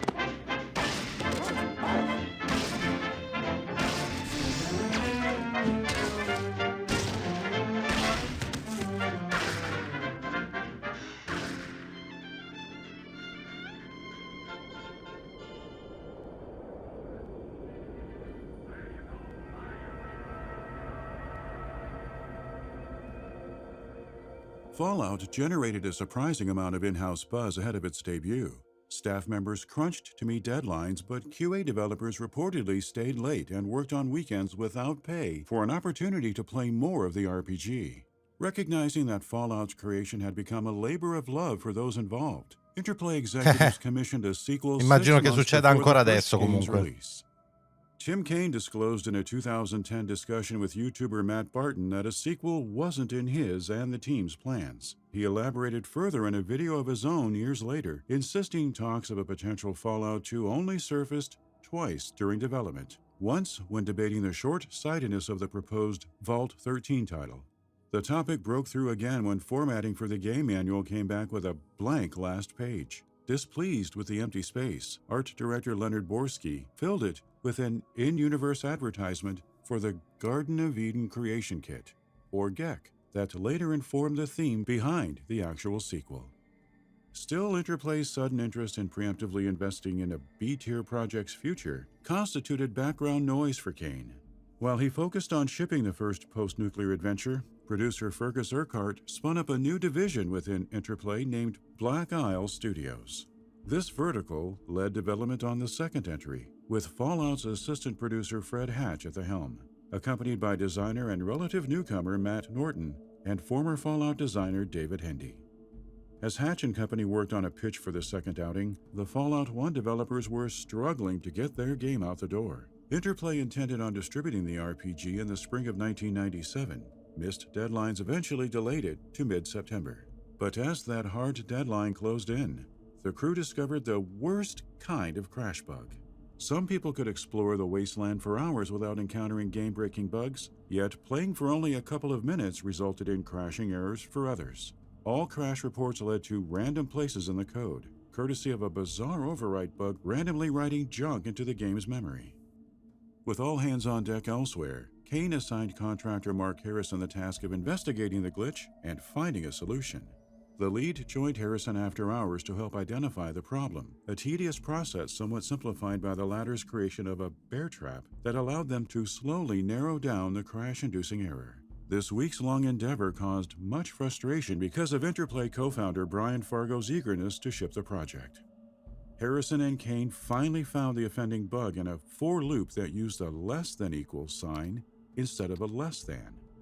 Kaine knew the mistake was neither his nor the contractor's fault, but refused to reveal the responsible party when questioned by Fargo. Withholding such information later became the catalyst behind the pivotal decision that altered the trajectory of Fallout's future. The series creator had no intention of taking part in said future either. Save for the crashing glitch, Fallout shipped with myriad bugs intact. Thus, Kaine headed up the team in charge of deploying a post-launch patch filled with the necessary fixes. Meanwhile, the Fallout 2 group had delivered its pitch to Fargo, whose lack of interest culminated in Kaine being told to submit his own concept for the sequel.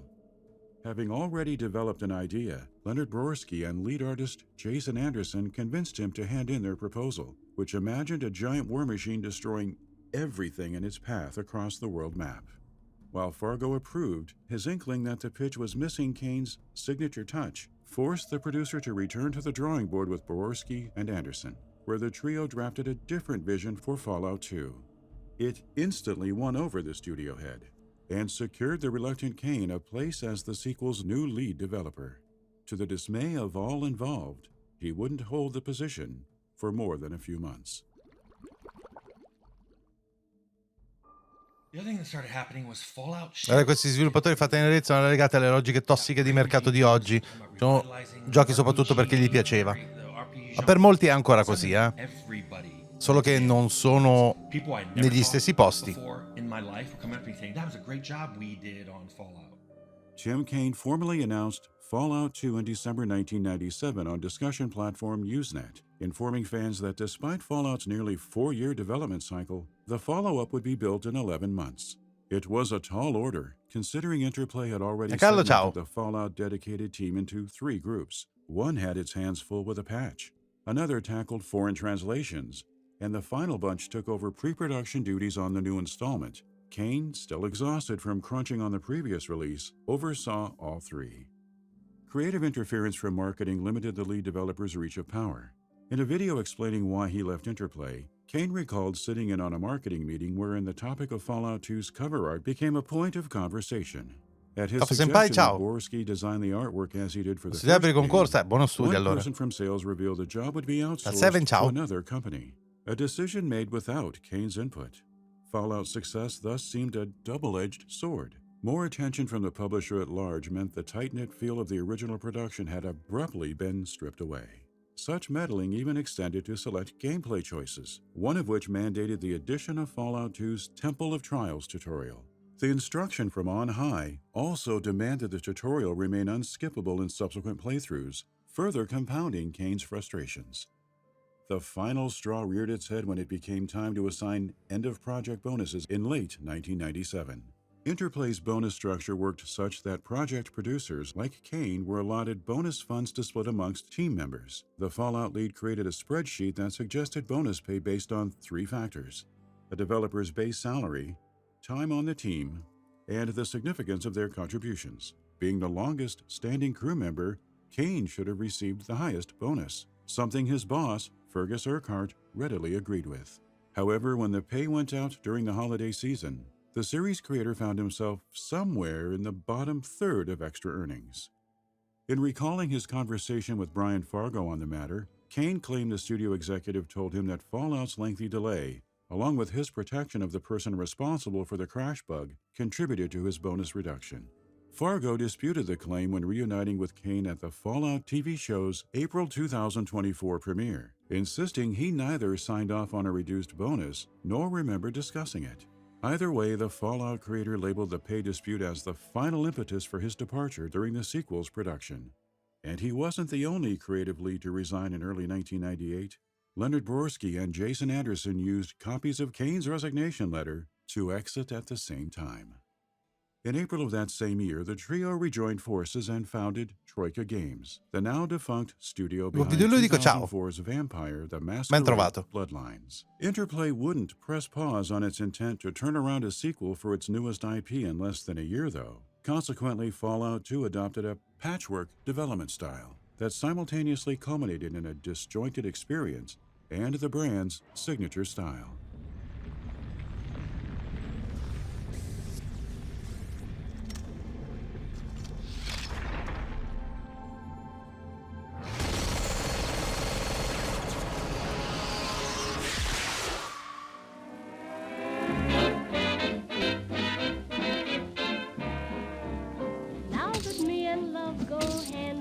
It's a whole new thing. It's a whole new thing. Yes, yes. Anderson, Borski, and Kane's Fallout 2 departure notwithstanding, much of the trio's pitch provided the template for what the follow-up entry would become. Their collective imprint lingered in the game's Arroyo, the Den, and Klamath zones, as well as the GEC device players were tasked with tracking down. The problem lay in executing those plans amid a sudden and unexpected leadership vacuum. As former Black Isle developers explained in a Fallout retrospective for Retro Gamer magazine, losing these creative forces deprived the new game of its personal touch, so the IP previously defined by a labor of love surrendered to an environment wherein corporate decision-making led the charge. Black Isle staffers absent a connection to the happenings around Fallout were completely in the dark, until Fergus Urquhart called an emergency meeting where designers across the studio received assignments for areas to build for Fallout 2. According to designer Chris Avallone, a lead developer on PlayStation un altro at the time, Chris Avallone, un altro gigante. Ranks even saw otherwise occupied Black Isle members like himself dragged into the wasteland. Several people simultaneously juggled 2 projects as a result. Avallone dubbed the ordeal a patchwork beast, insomuch as random workers were tasked with tackling different parts of the experience. The game consequently lacked a spine, being built with hobbled-together content as quickly as possible for the 11-month deadline. A tonal clash thus plagued the post-nuclear RPG, courtesy of its aimless assortment of creators introducing disparate ideas. Oh, certo che si facevano sentire le dinamiche tossiche, ma certo, perché sono umane, non uniche di certe epoche o situazioni. Meaning the game regularly received content additions based on whatever workers in the trenches found funny. Avallone remembered fedora-wearing and Tommy gun-wielding character models being presented to him for the new Reno area, though he never requested them. This approach also disregarded Tim Kane's previous rule of leaving direct pop culture nods that players may not understand out of the equation. As such, Fallout 2 adopted wackier sensibilities, helped by Godzilla and Monty Python, and a slew of other references. The slapdash production cycle didn't exchange all of the fledgling franchise's serious qualities for over-the-top elements, evidenced by the fact that weighty ramifications remained intact. For instance, Fallout 2 users could tattoo words like slaver across their character's face only to find themselves at a loss when certain NPCs refused to conduct business with them. On top of building the sequel around outlandish design choices, the new crew sprinkled in its own flavor by expanding the 1997 title's New California setting with locales such as New Reno and Vault City. The drivable Highwayman vehicle mixed up the formula as well, letting players traverse the map at higher speeds. But not unlike Kane before them, the group sat on the receiving end of interference from marketing and sales, enough that Interplay's Brian Fargo felt the need to step in.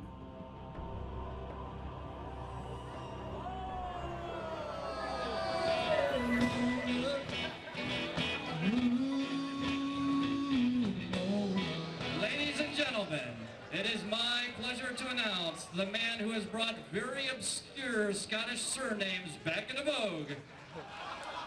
Black Isle Studios' own division director, Fergus Urquhart. Fallout's critically acclaimed debut excited corporate decision-makers, but the pressure to secure greater commercial success mounted quickly. Black Isle Studios founder Fergus Urquhart explained in a PC Games N interview that one meeting early in the sequel's development saw marketing express special interest in the changes between games. In particular, there was a push to move away from the 256 color palette to 16-bit. Brian Fargo put his foot down, arguing in favor of maintaining the core of Fallout, most notably its emphasis on story and characters. The patchwork creative process aside, Fargo's declaration that the second game must expand on what previously worked informed the conception of an antagonist who would appear earlier in the game than the Master did in Fallout 1. Such thinking spawned a villain in super mutant Frank Horrigan, someone players would watch slaughter an innocent family without Bellino, being grazie del able to follow. interfere. Direction of this nature additionally influenced the desire to include companion characters capable of evolving throughout the experience, whereas allied NPCs in the original remained stagnant across the board. Fallout 2 players could, therefore, expect AI partners to grow and level up alongside their character, the Chosen One. Still, producer Eric DeMitt and programmer Dan Spitzley said the lack of guidelines governing the sequel Bellino, grazie mille della sub con Prime. Grazie di cuore. Loose, barely controlled chaos. The fast turnaround time meant designers often had no choice but to stitch together the shell of large environments before moving forward on something else, leaving behind barren areas of exploration that weren't completed until the 11th hour. As bizarre as the practice was, it proved essential in solidifying Fallout 2's absurdist leanings. Desolate parts of the map that remained unfinished in the lead-up to launch were supplemented with characters and missions by artists and programmers who had carte blanche to devise whatever strange ideas they could muster. This later explained content like Mickey, the treasure-hunting dwarf, and the rat scorpion that doubled as a chess master. But inventive solutions È sempre bello sentire queste storie perché la casualità dietro certe robe è One example Dietro certe robe leggendarie, però c'è veramente una componente di caos bellissima. Domando e viva gamers, sì, assolutamente. Montec, buonasera. Salifirpo, grazie mille del follow. Despite its game-breaking glitches, design inconsistencies, and drastic tonal shift. The sequel divided series diehards, yet impressed Tim Kaine, primarily because of Black Isle's ability to turn around a much larger experience in a fraction of the time it took to build the 1997 entry. And it couldn't be ignored that Fallout 2 paved the way for the brand's most cherished elements. Its trademark dark humor and unorthodox cast born from a motley crew of developers whose disparate ideas wound up redefining an already game-changing IP. Its market performance similarly held its own, ensuring Interplay recouped its development budget many times over. The publisher tried following the success with a third mainline installment. However, all that history remembers of Interplay's final Fallout adventures revolved around a tactics experience and a Brotherhood of Steel spin-off that, at the time, spelled doom for the groundbreaking series. Atomic kisses, survived by a few. They had a nuclear blast.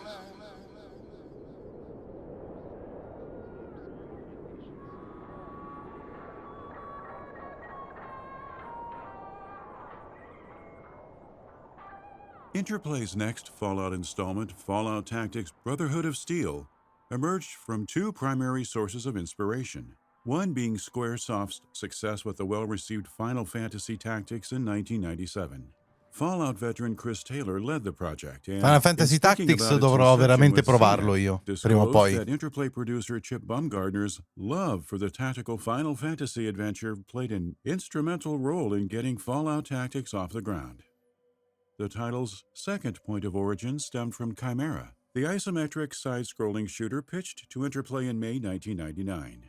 John DeMargariti, CEO of Australian indie studio Microforte, brought the side-scroller to Interplay's doorstep, intriguing the publisher's VP of Sales and Marketing, Phil Adam, though not enough to warrant a partnership. But Brian Christian, who served as the head of Interplay's 14 Degrees East subsidiary, believed Chimera had potential. Phoenix, the isometric 2D game engine which powered the demo, especially impressed the executive and compelled him to propose the idea of a tactics-focused Fallout experience to the bosses at Interplay. Microforte designer Ed Orman drafted a rough design document that guided embryonic discussions. From there, Interplay convened with the Australian development house for 5 days to outline the specifics, debating whether the game should be turn-based only and how exactly it would fit within the established Fallout mythos. One decision made from the outset ensured Tactics would maintain the franchise's pre-rendered appearance in favor of concerns that 3D technology of the day couldn't produce the level of detail developers wanted in the environments. Interplay's CEO Brian Fargo put forward stipulations of his own during the early design process, specifically ordering the inclusion of an online multiplayer component. These goals, no matter how lofty, initially seemed manageable. However, the tight deadline proved far more constrictive than Microforte anticipated. The studio's publishing partners at 14 Degrees East and Interplay wanted a playable multiplayer demo ready by May 2000 for the E3 trade show, with the whole game's commercial ship date penciled in for Christmas 2000. Such a schedule meant the independent crew, with about 24 developers, Di XCOM è stato citato fin dall'inizio, in effetti. In a post-mortem written on game developer, producer Tony Oakton divulged that Tactics' first few months of production were spent figuring out how to translate Fallout to a completely different genre. The going was rough and further exacerbated by the departure of the lead programmer, their exit forcing Microforte to convince 14 Degrees East of the project's continued viability. The powers that be at Interplay couldn't shake their doubts either, and Fallout fans similarly proved a tough sell. In spite of the mounting skepticism coming from all sides, Tactics developers hit their E3 milestone upon finishing a multiplayer build that injected the company with much-needed morale. By Oakton's account, though, the good momentum hit a roadblock soon thereafter.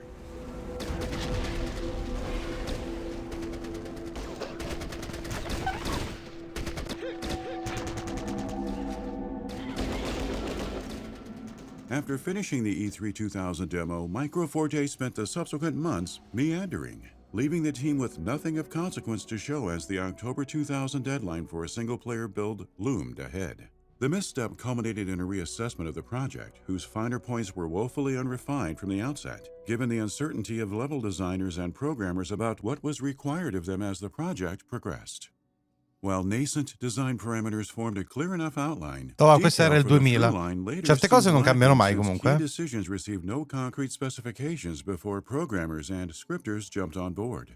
Tony Oakton wrote in his post-mortem that he joined the team thinking tactics would be a turn-based RPG. It dove deeper and deeper into tactical combat and ultimately real-time gameplay over time.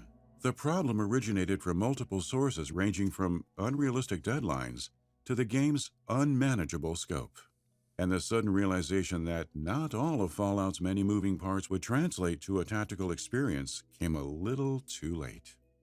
Microforte's John DeMargheriti took the reins in August 2000 when conditions became untenable. Working alongside design leads on the single-player build, the executive placed an emphasis on the tactics labeled by devising ways for players to navigate interesting strategic challenges. The directive situated RPG elements on the periphery, but overcame many obstacles at once. By the end of August, then, Fallout Tactics had an enjoyable single-player level in the books. Unfortunately, the weeks spent hitting such a milestone created further quel delays magico. because the new Secondo me quel tactical magico combat previously è built quello. levels no longer. Facciamo un'unica interruzione, ragazzi. La magia del gaming iniziale è un po' come la musica, ragazzi, no? La magia dei Led Zeppelin, la magia di Pink Floyd, la magia dei Queen. È frutto di un'altra epoca in cui si stavano esplorando queste cose per la prima volta. È ovvio che da certi punti di vista quella non tornerà, ma l'ispirazione, la volontà di creare storie, eccetera, c'è ancora oggi. Solo che bisogna andarla un po' a cercare, scostare immondizia e badare un po' meno alla pubblicità probabilmente, perché all'epoca era meno aggressiva. Ma anche il male, diciamo, dei rapporti umani c'era anche allora, adesso è più strutturato, forse c'era meno avversione al rischio, una volta, adesso ce n'è tantissima. Tante cose sono diverse, sì, ero pionieri all'epoca, però, sai com'è? Nel senso, si può essere pionieri di certe cose anche adesso, solo che ovviamente è tutto molto più strutturato. Match the game's vision. Rewriting a Sì, large la cosa percentage of affascinante existing è missions provided proprio il the only fatto path forward. che erano These pionieristici, newly sì. integrated goals hardly marked the end of the studio's struggles. Throughout production, art represented one of the biggest headaches for Microforte. It entered the partnership under the assurance that Interplay would supply Jacopo, model buonasera. data for in-game graphics based on Fallout 1 and 2's characters Interplay and non fosse stata così The ingorda di publisher's denaro, inability to retrieve non fosse art from fallita, chissà che tape oggi non backups sarebbe stato come compounded Bethesda ability Larian. difficulties that were somewhat alleviated by the Australian Bella studio's domanda, alliance non with the saprei. Academy È of stato tanto Interactive tempo, Arts. Microforte hired Ormai. half a dozen artists from the Canberra-based training facility for 3D artists, some of whom helped recreate Fallout creatures from scratch. More delays, QA-specific mishaps, and myriad balancing issues knocked Fallout Tactics into a March 2001 rollout, many months past its once-planned Fall 2000 launch window. It landed on PC to predominantly favorable review scores. Reception from the Fallout community was divisive, though opinions warmed over time. Interplay didn't explore a sequel, even though one was pitched within at least a year of the Tactics release. 14 Degrees East's Dan Levin served as a writer and designer on the 2001 project, primarily helping Microforte developers pen the narrative.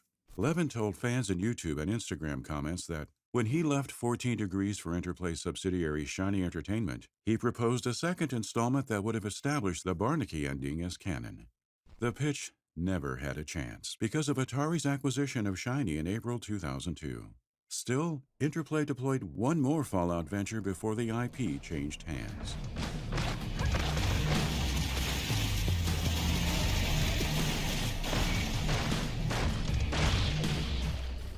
In a June 2001 interview with RPG Planet, Black Isle boss Fergus Urquhart labeled resources and time as the obstacles preventing his team from producing Fallout 3.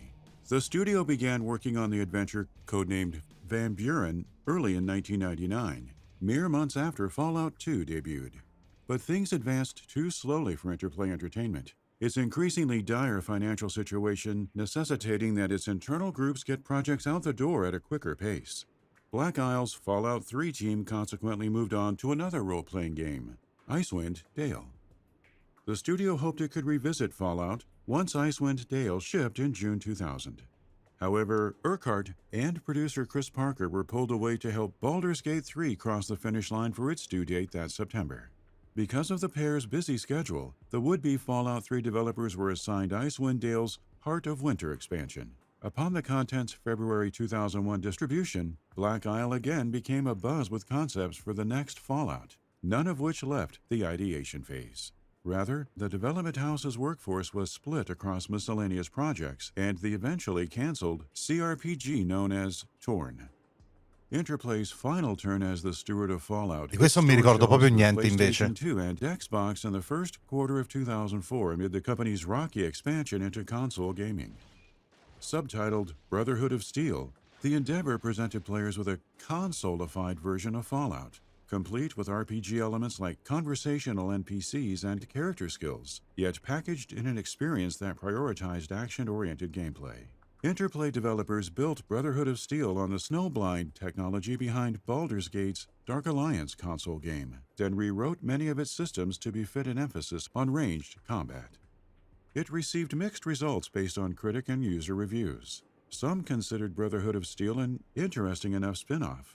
Meanwhile, others viewed it as no more than a half-hearted attempt at chasing new audiences. For Fallout diehards, such a release couldn't have come at a worse time, considering Interplay's closure of Black Isle Studios in December 2003. Plans for a PS2 exclusive follow-up sat on the docket, falling apart because of the first game's lackluster sales and penalties imposed on Interplay by California labor officials. Leaked design documents later revealed that production on the sequel, nicknamed Vagrant Lands, commenced prior to Brotherhood of Steel's release, which itself was reportedly used as a platform to pay for the development costs of the engine and fund the second game. Fortunately, Fallout's next major outing would, in part, return the IP to its former glory. We wanted open world, we wanted, kind of role-playing elements and things like this, and we made a list of things that we might want to do. At the top of the list was Fallout.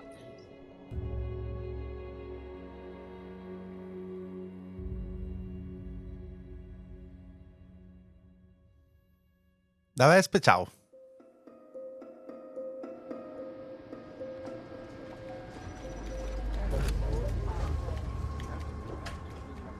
By the time Fallout Tactics launched in March 2001, Interplay Entertainment had fallen deep into financial trouble, exacerbated by its persistently declining revenue and debt owed to credit lenders.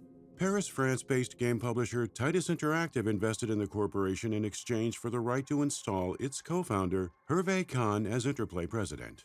The French company held a 34% stake in Interplay in June 2001, then exchanged enough convertible bonds in August to secure 27.09 million shares of Interplay stock, thus acquiring a 51.52% majority stake. Such a takeover culminated in Titus assuming control of Interplay's board of directors. The latter's trajectory changed dramatically from that point forward, most notably evident by the sudden shift in focus from PC to console gaming. Eventually, differences of opinion regarding future plans contributed to Interplay founder Brian Fargo's departure in January 2002. Hervé Kahn was appointed CEO in his stead. Interplay shrunk in size throughout subsequent years and continuously faced revenue losses, though Kahn insisted healthier operations kept the company above water in a 2003 earnings report. Hope especially peaked over the horizon in July 2004 when Interplay licensed Fallout's worldwide publishing rights to Bethesda Softworks, which would develop and publish Fallout 3 as a sequel to the original series. A statement from Kahn called the deal a good agreement for both companies and gamers, but ultimately, the partnership had no bearing on Interplay's short-term health. Despite shuttering Black Isle Studios, selling assets and licensing properties, Interplay's August 2005 quarterly report to the Securities and Exchange Commission showed a company trapped in considerable debt. That no new internal projects were planned at the time only made matters more dire. However, a late 2006 SEC filing revealed Interplay still harbored hopes of building bold Fallout adventures, even with Elder Scrolls developer Bethesda Game Studios hard at work on Fallout 3. The SEC document outlined high-level aspirations for a Fallout MMO with a $75 million budget that would begin development in January 2007 and release by July 2010. Pensate. Interplay's research showed the MMO market had enjoyed a Fallout staggering MMO, boom, vabbè, growing from 5 million era venuto paid fuori, subscribers ecco appunto, to 13 million in just 1 esatto, year as of June 2006. As such, the l'influenza di beleaguered World of company Warcraft. intended to develop a subscription-based experience that it projected would reach 1 million subscribers by the end of year 1, regardless of competition from the likes of NCSoft's Guild Wars and Blizzard Entertainment's World of Warcraft. Pulling off such a ciaone. feat required further dealings with Bethesda Softworks. In 2007, then, Bethesda purchased the Fallout IP outright for $5.75 million. As part of the deal, Fallout's new owner licensed the property to Pensa te. Interplay for the creation of an MMO later codenamed Project V13, short for Vault 13. The agreement included rigid terms, with one clause dictating Interplay commence production within 2 years of the deal entering into effect. If the previous IP owner found itself unable to secure at least $30 million of funding for the $75 million budget within those 24 months, it would relinquish the MMO rights. The contract additionally stipulated that Interplay commercially launch the online game within 4 years of development start date, lest it permanently forfeit its license rights. Interplay didn't waste time getting its ducks in a row. The Bethesda deal was signed in April 2007, and after reporting a year-over-year sales decrease of 86% that November, Interplay reopened its in-house development studio and hired designer and Fallout co-creator Jason Anderson to lead Project V13. From the public's perspective, the next 2 years passed without issue, leaving many to believe Interplay staffers were busy fulfilling the promise of an online-focused Fallout. Bethesda believed otherwise. And it didn't help that Jason Anderson departed Interplay yet again in early 2009, joining the Brian Fargo-founded In Exile Entertainment to produce Wasteland 2, the franchise that inspired Fallout creation. In Exile sta facendo cose belle, ragazzi. Anderson's exit, Interplay revealed Earthrise developer È Masthead sotto Studios Microsoft would assist in adesso, seeing the già da un po'. post-apocalyptic MMO through to completion. SEC documents surfaced later in the month detailing the legal threat Bethesda issued to Interplay for breaching their contract by not beginning production on the MMO within the agreed-upon 2-year timeframe. While no obstacle would prevent Interplay from pushing forward with Project V13, the dispute with Bethesda considerably slowed progress when the Fallout 3 publisher filed a trademark infringement lawsuit in September 2009. Bethesda accused Interplay of not requesting approval for the distribution of Fallout Trilogy, a bundle comprising Fallout, its sequel, and Fallout Tactics. Based on the complaint, the offending party especially took umbrage with Fallout Trilogy's confusingly similar title to Fallout 3. The licensing of pre-Fallout 3 installments to digital storefronts like GOG and Steam also garnered mention in the filing because Interplay allegedly neglected to seek permission.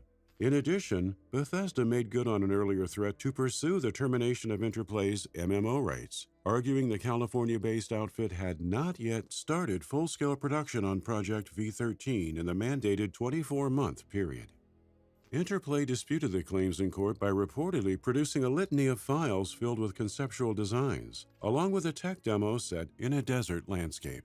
In October 2009, this proof convinced a judge to deny Bethesda's attempted injunction on the steadily progressing MMO endeavor. Thus, Interplay persisted, even uploading a 30-second teaser trailer in June 2010 for the massively multiplayer game, complete with an official title reveal, Fallout Online. Details gleaned from scant public information suggested there was more to show as well, given developers had supposedly mapped out terrain stretching beyond 65,000 miles, buttressed by characters, creatures, and missions all in varying stages of completion. According to reporting by The Verge, Masthead Studios played an integral role in creating Fallout Online's content, joining forces with series veterans such as lead designer Chris Taylor and dialogue scribe Marco Green. The Masthead crew helped craft a post-apocalyptic adventure set across the American West Coast in a timeline triggered by several disasters, kick-starting a new story arc. O'Green claimed the MMO would have revisited classic moments and characters, one being the first game's final boss, the Master.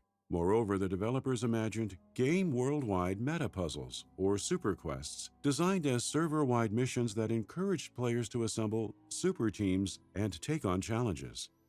Much effort went into the bones of the multiplayer game, but O'Green told The Verge that what Interplay and Masthead built wasn't very expansive in terms of completed work. Masthead stepping away in 2011 when Bethesda threatened the studio with litigation, further stalled any real chance at progress.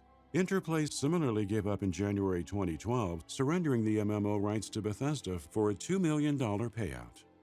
The settlement guaranteed the cancellation of Fallout Online and resulted in Interplay relinquishing the rights to the first two games, Fallout Tactics and merchandising. What had once seemed a compelling and potentially lucrative direction suddenly fell into the abyss, and those who stood to gain the most from such potential walked away with only $2 million.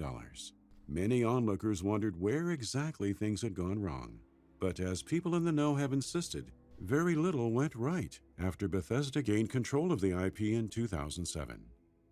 Hervé Khan's brother and Interplay president Eric Khan spoke candidly in an Edge magazine interview during the height of his company's legal battle with Bethesda.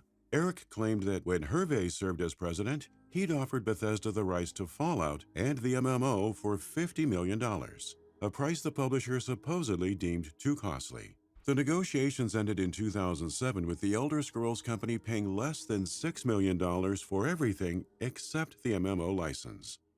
Series veteran Jason Anderson entered the mix not too long thereafter, originally envisioning an experience that paid homage to director Terry Gilliam's Orwellian sci-fi film Brazil and the neo-noir comic series Hard Boiled from Jeff Darrow and Frank Miller. Freelance artist Caleb Cleveland recalled Project V13 in its earliest stages, shedding Fallout's Big Orange Wasteland aesthetic in favor of urban futurism. These abstractions never went anywhere. In a Games TM interview, Anderson himself said it was impossible to secure Bethesda's approval on anything Project V13 related. Considering the 2007 contract's rigid conditions, the Fallout veteran felt Bethesda had no intention of ever allowing Interplay to actually create an MMO. Hence his departure not 2 years into development. Interplay kept hope alive by outsourcing Masthead, yet Mark O'Green lamented how such hope drifted away when Bethesda filed its September 2009 lawsuit, giving many involved the sense there were zero chances of Project V13 ever becoming available. It wasn't a battle the much smaller, cash-strapped company could keep up forever either. When all was said and done, the persistence of Bethesda, combined with Masthead's exit and Interplay's confusing attempts at proving its development history, left the latter with nowhere else to turn. The 2012 announcement of Fallout Online's cancellation and rights transfer took onlookers by surprise.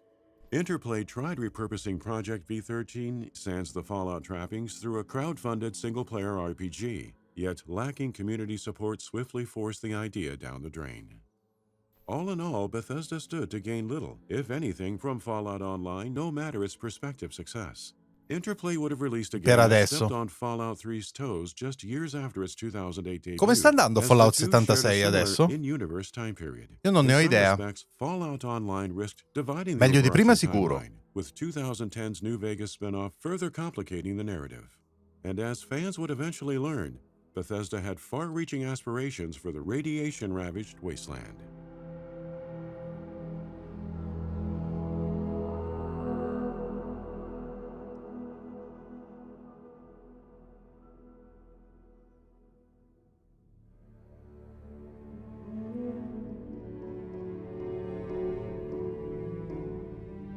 Rockville, Maryland-based Bethesda Softworks shifted gears in 2001, spinning off its internal development team into Bethesda Game Studios while maintaining the Softworks label for its publishing efforts under ZeniMax Media.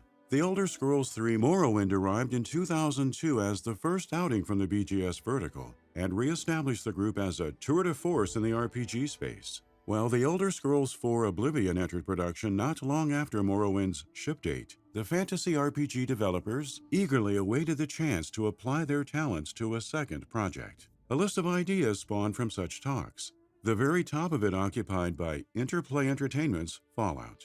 Fortunately for developers, Bethesda executives familiar with the bosses at Interplay turned wishful thinking into reality quite rapidly.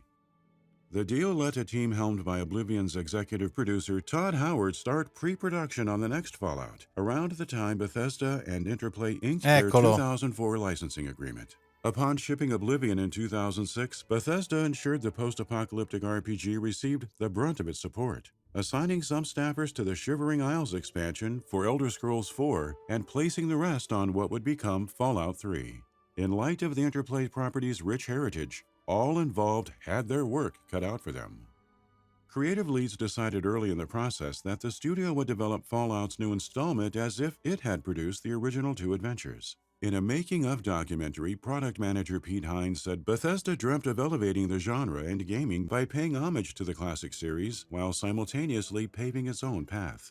This thinking saw the franchise shift to 3D, adopt the first-person perspective, and move from the American West Coast to the East in a story set approximately 3 decades after the events of Fallout 2. Not encroaching on Interplay's territory was the motivating factor behind some of the narrative-centric decisions. Lead designer and writer Emil Pagliarulo explained skipping forward 30-plus years let the Fallout 3 creators explore an increasingly deteriorating society wherein rampant radiation and scarce resources left humanity struggling. The Washington, D.C. setting in which these ideas manifested wasn't always on the cards, though. On the contrary, Todd Howard pushed for another West Coast adventure, initially arguing the U.S. Capitol lacked the right Fallout feel. But Pagliarulo's pitch to design a game set in their own backyard struck a chord, especially since the Maryland-based development house had the perfect position from which to fully realize D.C. and its surrounding suburbs. Instead of building a rough facsimile of the Federal District, the developers used Fallout's retro-futuristic 1950s aesthetic to its advantage. Classical-looking structures like government buildings kept their general form factor, yet were embellished with an Art Deco flair and metal plating that befit the post-apocalyptic game world. Every detail informed the 2-pronged design philosophy as identified by lead artist Istvan Pele. For one, honoring the classic games remained of the utmost importance, though updating the art style to appease modern technology standards meant incorporating more realism. Secondly, the artists approached Fallout 3's aesthetic look from a stance prioritizing the dystopian elements, yet maintaining a semblance of beauty and wonder.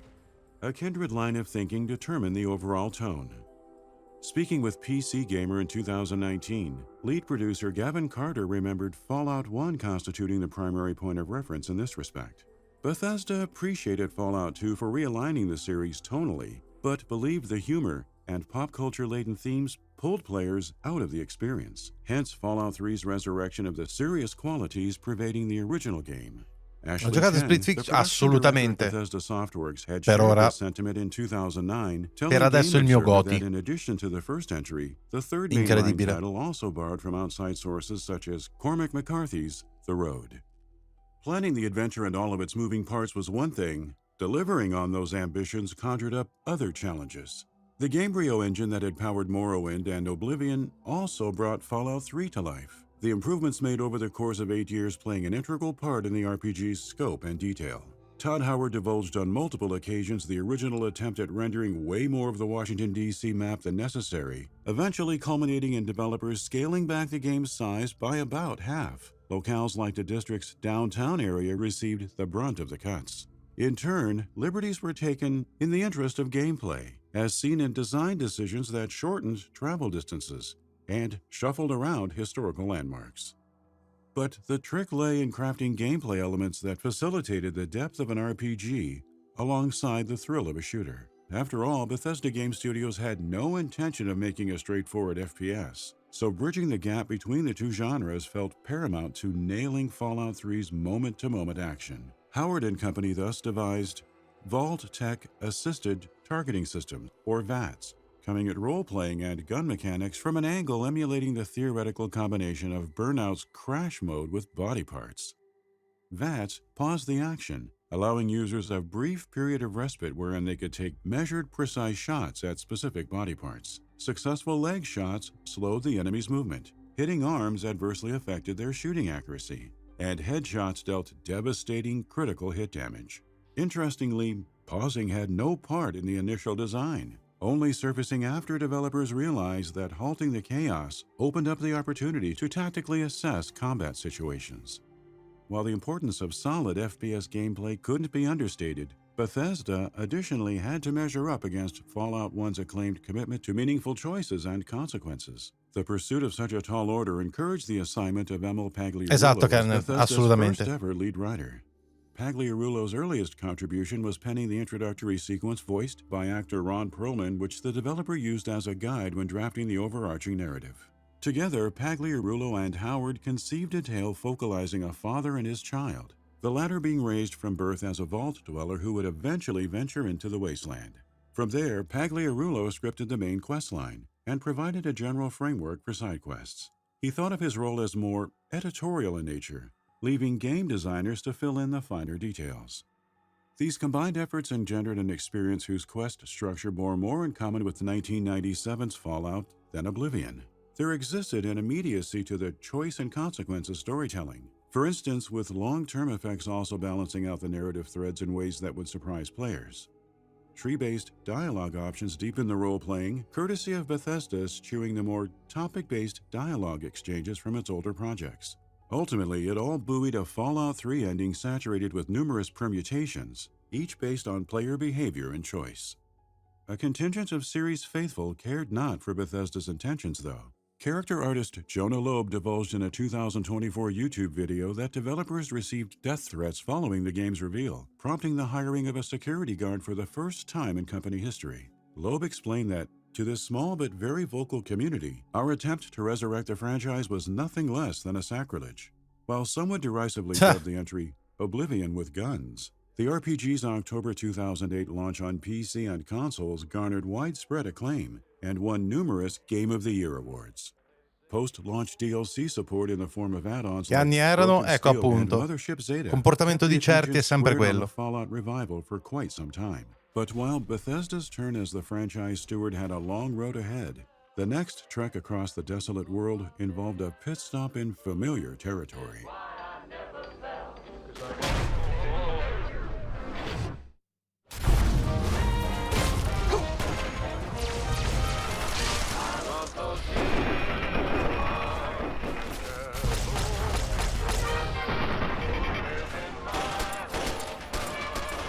With Fallout 3 on store shelves and DLC development well underway, Bethesda Game Studios would soon need all hands on deck to Andate commence with troppo full alto? production Beh, on pure The quello Elder degli Scrolls utenti V, comunque sta là. Skyrim.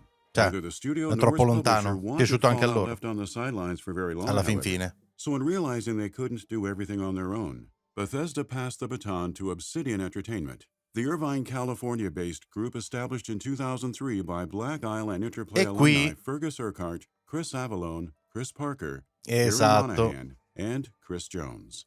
Obsidian jumped at the chance to revisit the IP many of its number had helped spearhead, though the project's limitations quickly shone through. The Fallout 3 spin-off had to release within an 18-month timeframe and run on Bethesda's bespoke Androni, ciao. GameDO engine. A rough and Ben tumble trovato. development cycle lay in wait for Obsidian, but all involved accepted the task of expanding upon Fallout 3's combat and world-building in stride. Plus, the spin-off veered beyond being an extension of the Bethesda-created revival. It additionally marked the only chance Urquhart and his team would have at resurrecting Van Buren, their previously canceled Fallout 3 attempt. Had things gone Black Isle's way Vegas molto meglio del 3. Van Buren Non lo so would have ragazzi, non ne ho combined giocato real-time neanche uno dei turn-based due. combat for an experience set across the American Southwest, specifically along parts Ho of l'auto Arizona, provati più recenti. Colorado, and Nevada. Urquhart told US Gamer Il that 4 Obsidian e developers 76. instantly chose the West Coast as the setting for its Fallout project, as the wide-spanning locale let them bridge the gap between old-school titles Sogno quando eri più giovane? vision. Parecchi. Exploring the West Coast permitted Ma the return of the new California Republic finora il as well, 30% since the governing realizzato. body introduced in Fallout 2 had last been seen trying to widen its foothold in the wasteland. On top of NCR's reappearance as a driving force, a handful of No, core Half-Life, ideas were ci planted sono during the rumor, game's conceptual diciamo. period. Firstly, a faction-heavy story would drive the narrative. Secondly, New Vegas would serve as the central backdrop. Ed The eccolo developers qui. kicked around other concepts for a while too, with one pitch imagining Fallout 2's city of New Reno as the main backdrop. Another proposal considered placing a ghoul in the role of a playable hero. Technical challenges concerning the armor system saw the ghoul roleplay shelved in an instant. With New Vegas constituted as the chosen setting, the project, initially subtitled Sin City, needed parameters on how best to render the entertainment capital of the world. Project director J.E. Sawyer felt the 1950s and 1960s seemed the perfect time period and complemented the game's thematic emphasis on gangs of the era. Real-life figures like mobster Bugsy Siegel, who'd been instrumental to the Vegas Strip's development, embodied Obsidian's vision, evidenced by the creation of in-universe E New gangs, Vegas the è molto Alertus, amato, the però, Chairman, and the come White gioco, Glove questo lo so per Society. certo. Existing under the governance of the Howard Hughes patterned Mr. House, New Vegas's gang-affiliated characters neatly melded with the faction-centric storytelling. House, as a business magnate, dreamt of restoring the city to its former glory, his primary adversaries being the NCR and Caesar's Legion factions. Each group in the trio of villainous organizations readied themselves for a war fought over the Hoover Dam, its ability to generate hydroelectric power and water making the old war structure worth its weight in gold. Since every faction nurtured è la different storia ideas about how best di to tutto revive and Fallout control the dall'inizio Mojave oggi. wasteland, Più lo Fallout's sviluppo dei hallmark giochi, system of direi. choices and consequences encouraged players to constantly bounce between sides and rethink their alliances. This level of roleplay required robust mechanics, all of which factored into the almost overwhelming scope, which Chris Avallone labeled New Vegas's biggest problem.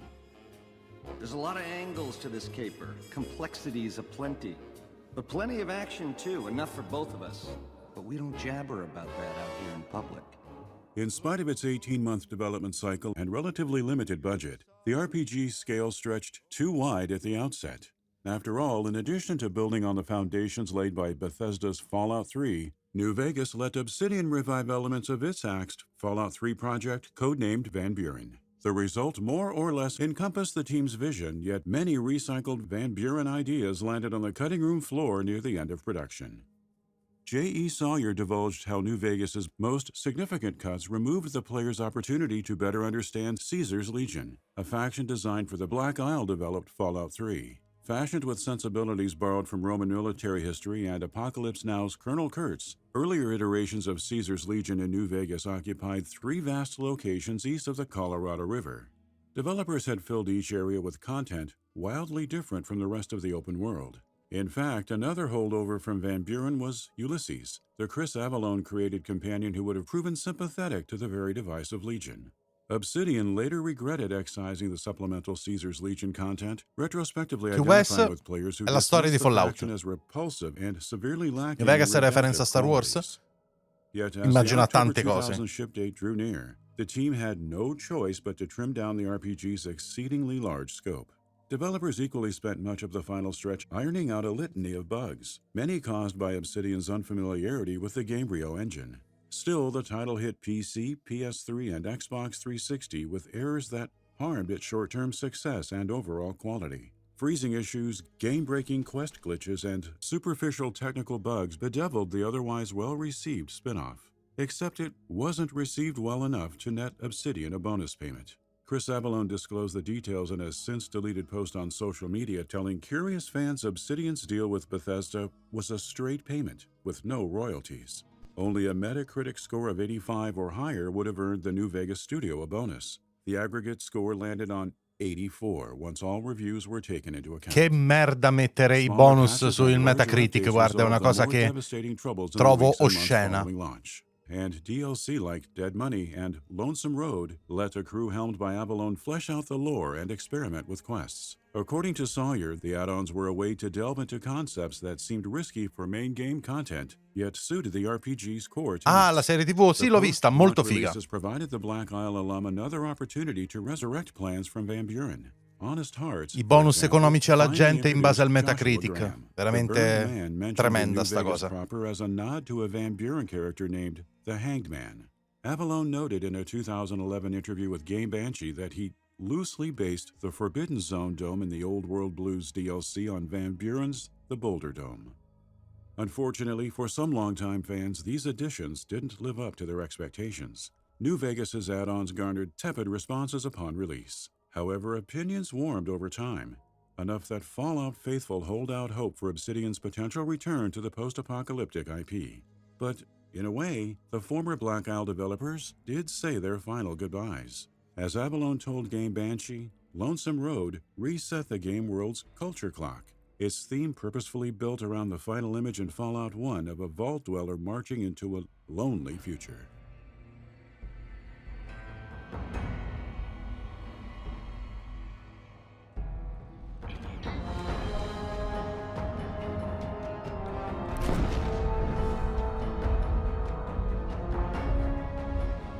New Vegas matured into a series highlight over time, a genuine classic that many agree counts as the best of Fallout's adventures. By the time Bethesda Game Studios released its sequel in 2015 then, a new benchmark had been set. The Bethesda developers weren't too keen on following in anyone's footsteps except their own. However, having gotten started on fresh conceptual and story ideas shortly after wrapping up Fallout 3's DLC in 2009, creative director Todd Howard reiterated as much when speaking with Digital Spy in 2015. From the beginning, Howard and his team knew the next mainline entry would open in a vault, given their importance to the series as a whole. A fascination with the retro-themed time before the bombs dropped informed embryonic design work on Fallout 4 as well. Each of these elements played a central role in the project's short prologue sequence, and once the basics were assembled, the pre-production group began devising broader strokes about the game world and setting. Discussions on where to take Fallout next covered a range of locales. Boston won out, in part because Fallout 3 and its DLC directly referenced the Commonwealth region encompassing Massachusetts more than a few times. Boston's deep roots in American history also secured its status as the final choice. Bethesda wouldn't begin fully fleshing out Fallout 4 until it deployed the Elder Scrolls V Skyrim late in 2011. And because of the technological and game design advancements that instantly made Skyrim a landmark release, the Fallout crew gained a better handle on where the post-apocalyptic adventure was headed and how to get there. An upgraded iteration of the Gamebryo engine had powered Skyrim's vast open world.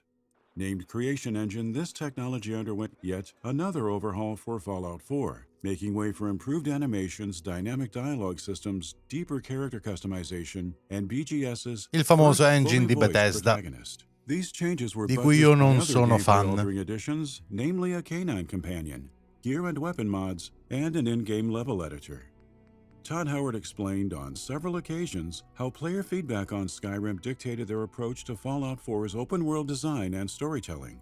Scouring critic and user reviews unearthed the pluses and minuses of sandbox gameplay, specifically with respect to the cadence players enjoyed while freely exploring. Because of Bethesda's focus on providing complete freedom, the seminal Grand Theft Auto 4 from Rockstar Games became another key point of reference, due in no small part to its success at making players believe they could go anywhere and do anything. GTA 5 turned individual users into the directors of the uncontrolled chaos around Los Santos. Fallout 4 developers aimed to accomplish the same feat. And one of the great things about having a fully dynamic game engine is all of this just works in real time. Rip it apart and build the way you want. Maybe. Sì. Those walls could definitely use some work. I'll admit, it's seen better days. One way Bethesda surrendered more control to Appunto. players was through the reworked conversation system. Conversing with Fallout 3 and Skyrim NPCs Invece previously te è probabilmente uno degli locked open players world più into a credibili negli stagnant ultimi scene anni. bereft of L'ho giocato anything troppo mimicking poco, real però mi sento di dire abbastanza, NPCs sì, spoke, già da quel poco and che the l'ho protagonist giocato. had no choice but to listen. Skyrim's PC community took matters into its own hands with mods that instantly skipped dialogue. A dynamic system offering a greater sense of agency materialized during Fallout 4 development to address this problem. Such change meant NPCs could be interrupted mid-conversation by something as simple as the sole survivor walking away, or something as drastic as a vehicle exploding near the player character. It's in pretty good shape. That's right. They don't make them like they used to. The Così. then next-generation creation engine facilitated the conversation system's revamp and helped enhance the new dialogue functionality. Notably, Bethesda knew when entering full production that voiced leads served as but one primary goal. In the Digital Spy sit-down, Howard recalled the decision's driving force being the need to convincingly portray strong emotional beats. Veteran voiceover artists Brian T. Delaney and Courtney Taylor brought the male and female protagonists to life, respectively, and individually delivered about 13,000 lines of dialogue in a story that picked up the morning the bombs dropped. Having players experience the end of the world connected them to their custom character through a real sense of personal loss. Fallout 4 opened with the protagonist beginning an early morning alongside their spouse and infant son. The prologue front-loaded the emotionality, giving the player and the fictional hero ties to the past and something to shoot for in the future. And that future, or Fallout 4's present day, took place 200 years after the world's last gasp. Wide linear storytelling of this nature contributed only so much to Bethesda's interest in doubling down on player freedom. Above all else, gameplay was paramount to evolving beyond the shortcomings in Fallout 3, the most distinctive being its middling first-person shooting mechanics that created an over-reliance on VATS. Todd Howard reflected on the details in a discussion with GameSpot, wherein he stated that a significant period of production centralized fine-tuning the FPS gameplay. The team maintained VATS as a viable option while simultaneously balancing adjacent mechanics in hopes it would be used as a crux in combat. Their approach fostered a targeting system players could either largely ignore or build their character around to the point of becoming incredibly powerful.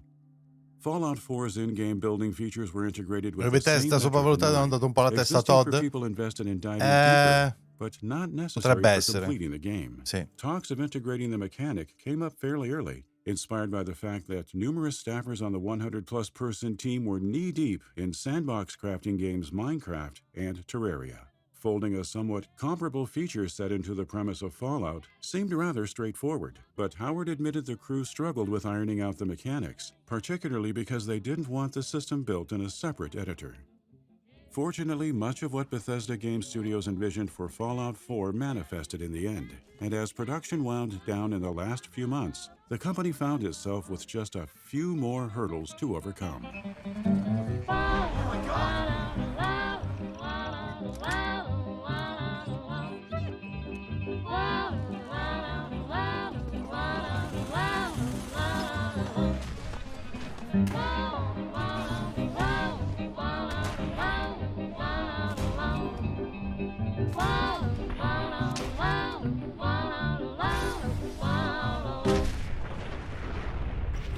Sbram.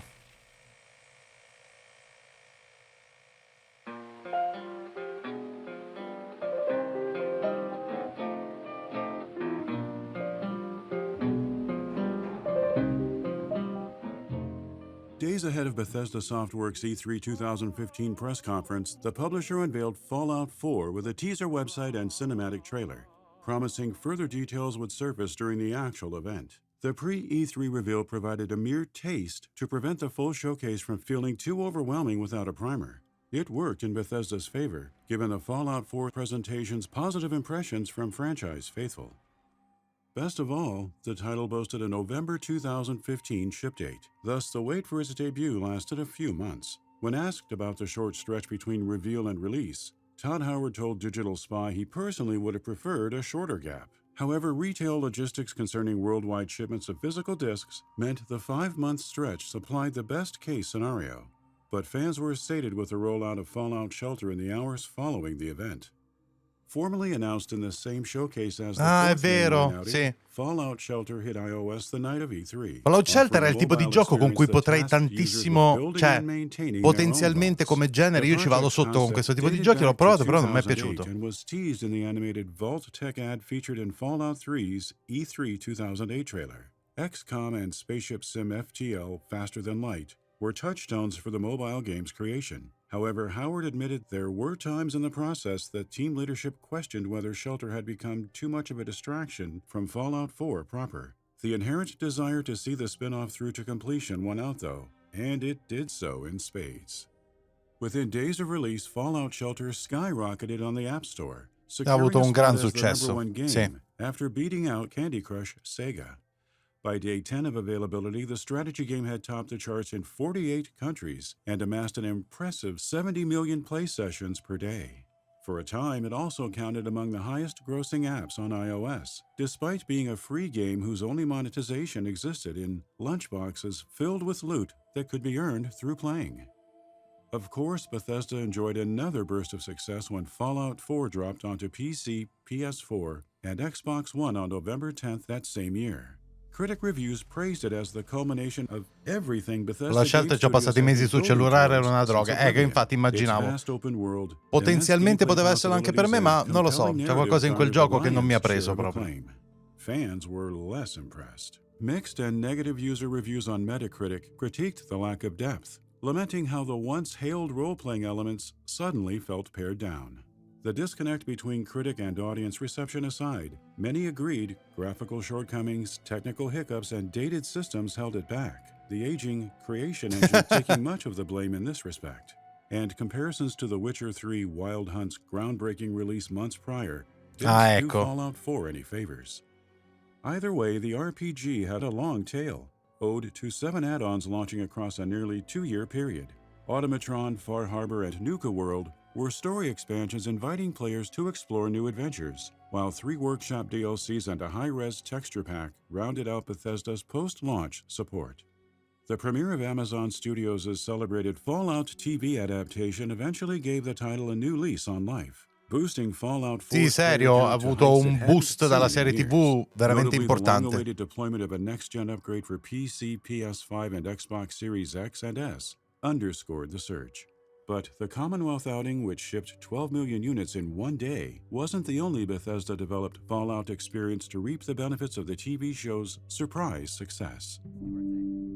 Anche 76. Like, hey, you know, we should have done that, or we should do it. And then, you know, as Fallout 4 is going on, it becomes no, we should really do it, like, as its own thing. According to Todd Howard's comments in a no-clip documentary, talk of a multiplayer Fallout picked up steam at Bethesda Game Studios in 2013.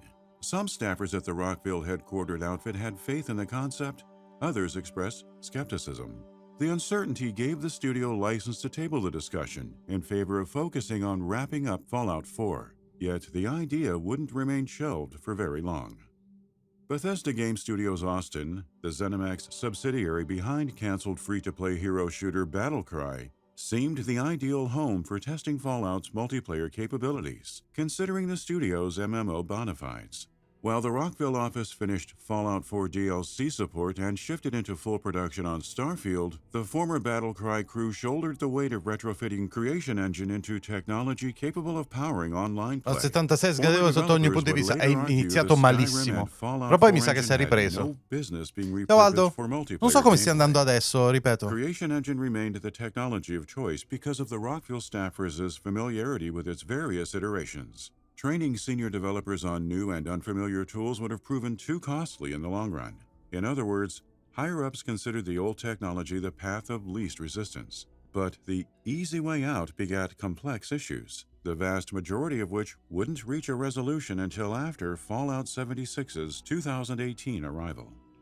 Under the condition of anonymity, ex-BGS Austin employees told Kotaku in 2022 that Creation Engine's struggle to support multiplayer stemmed from its origins as single-player technology. Every element in the scripting of previous open worlds from Bethesda equaled an event that revolved around the player character and nothing else. So if the protagonist wasn't present in an area, said area ceased to exist as far as the game was concerned. Making one player the center of the in-game universe couldn't be effectively translated to multiplayer environments where all spaces must constantly exist, since multiple users simultaneously inhabited the same location. One Kotaku source insisted the amount of time it required to properly adapt Creation Engine to Fallout 76's live service-related needs would have put added pressure on the Questo Day One avanti Fallout, poi vittime di quei figli di Trula che lanciarono le nuke nei punti storia per impedire ai nuovi giocatori di progredire. Questa è colpa di Bethesda. Se permetti di fare una cosa che può rompere il gioco, troverai dei giocatori che lo faranno. Quindi non dovevi permetterlo. Netto Cano, grazie mille del follow, benvenuto. Ciao Maximum. At last! Today is your reclamation day. I bet you're just bursting your bolts to get out Alla fine there questa gen? Fino a questa gen, non lo so, forse. Però ormai c'è tanta di quella differenziazione che c'è spazio un po' per tutto. Quality assurance testers and designers dreaded when these issues cropped up because design leads wouldn't, accordingly, reconfigure deadlines to accommodate the required fixes. Members from the QA and design departments were thus left with the burden of crunching for 10 to 16 hours a day to pick up the ensuing slack. Most of the nearly 12 sources Kotaku interviewed said crunching on Fallout 76 Quindi insultano tanto ed è così tranquillo. E in realtà non mi insultano tanto. The accounts suggested QA took the hardest hits on this front due to a lengthy period in which 10-plus-hour workdays for 6 days a week became the norm. Bethesda's allegedly debilitating crunch practices were compounded by both QA staffers and contractors receiving poor pay. Some argued that even overtime pay wasn't worth the stress, though former employees shared conflicting reports about overtime mandates. According to a few Emanuele. accounts, Bethesda bosses often made staying late Documentario and di working Fallout. weekends mandatory. However, others recalled coercion tactics wherein leads would state that if no one volunteered, the whole crew would be called in on weekends. And some sources asserted peer pressure and a desire to move up in the company were motivating factors for those who crunched. Specifics aside, it was a vexing issue to the point that at least 2 people reported it to ZeniMax Media's QA director, Rob Gray. They said he either deflected the complaints or rejected the notion that his department struggled with crunch. Todd Howard addressed crunch in a 2019 IGN interview, acknowledging Bethesda's over-reliance on the practice in the past, but asserting it was being better managed. One developer took offense, telling Kotaku that Howard either knew nothing of the day-to-day happenings or he didn't view quality assurance as part of the wider team structure. Crunch on Fallout 76 also adversely affected QA because many in the department felt their extensive work hours were wasted. QA testers and the main development crew inhabited the same building at the Rockville headquarters, yet the former were forbidden from directly communicating with the latter. Testers sent their feedback to design leads, who dispensed the information to developers on the ground floor. Since those responsible for identifying bugs couldn't converse with the people charged with fixing them, known glitches went untouched for days or weeks while both groups waited for leaders to bridge the communication gap. This meant testers monitored increasingly obsolete builds that seldom received timely updates. One former QA member recalled a colleague lashing out in a meeting by calling the impending workday useless, since they didn't have access to the build they needed. Designers didn't have an easy going on the project either. Aware of the problems that would inevitably surface, many questioned how Fallout 76 would manage griefing, online stability, and quest checkpoints, only for management to ignore their worries or set them aside indefinitely. In the midst of devising large-scale gameplay events, then, designers were unaware of how players would interact with the content or each other on servers. And to the team's chagrin, insufficient resources hindered their ability to do the math themselves. Combined, these troubles created low morale within the Austin and Rockville camps, in turn leaving QA testers, c'è un documentario many in between e to resent their Fallout 76 un video assignments. bellissimo Plus, su those Fallout who joined 76 e Bethesda li abbiamo for the sole visti. purpose of producing single-player RPGs didn't think Fallout belonged in the realm of multiplayer at all. Staff retention consequently ballooned as production progressed. The QA department often lost testers, and an unspecified amount of senior talent exited as well, forcing the Rockville outfit to draft personnel from other ZeniMax teams like its very own Starfield and Redfall studio, Arcane Austin. At the nexus of it all rested one central issue: management. From the start, those in the trenches recognized the jarring absence of a coherent vision. Todd Howard led Fallout 76's creation on paper, yet those familiar with internal operations insisted he devoted the lion's share of his attention to Starfield after shipping Fallout 4. Select designers likened his leadership on Fallout 76 to seagulling, whereby he'd swoop in and dump all over an idea. Others expressed indifference, calling Howard a decent executive producer whose bigger is better philosophy seemed flawed. Worst still, the feeling of incoherence spread La divisione all Arcane the chiusa la way to the Paletful, top, sì, proprio based quella. on the accounts of some former developers. Bethesda reportedly wasn't prepared for the challenges endemic to running a live service, nor did leadership anticipate the toll such an undertaking would have on the team at large. Upon noticing the obstacles, executives assumed senior staff members with credits on Elder Scrolls and Fallout would help alleviate them. They were ultimately proven wrong, and their alleged refusal to properly utilize the BGS Austin office's MMO expertise until it was too late further disadvantaged the troubled project.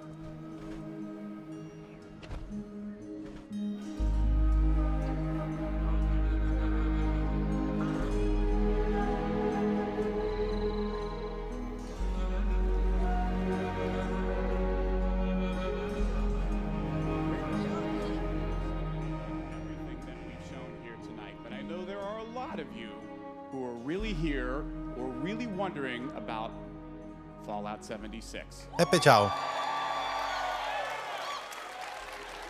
And I'm pleased to tell you that your wait is finally over.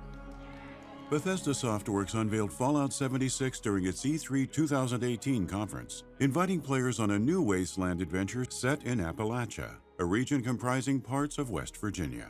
Fans met the always-online mandate with tepid reception and cast doubt on the project's viability. Skepticism seemed justified once mixed beta impressions made the rounds ahead of launch. Those who played the beta found a lonely experience scarred by technical glitches and performance issues.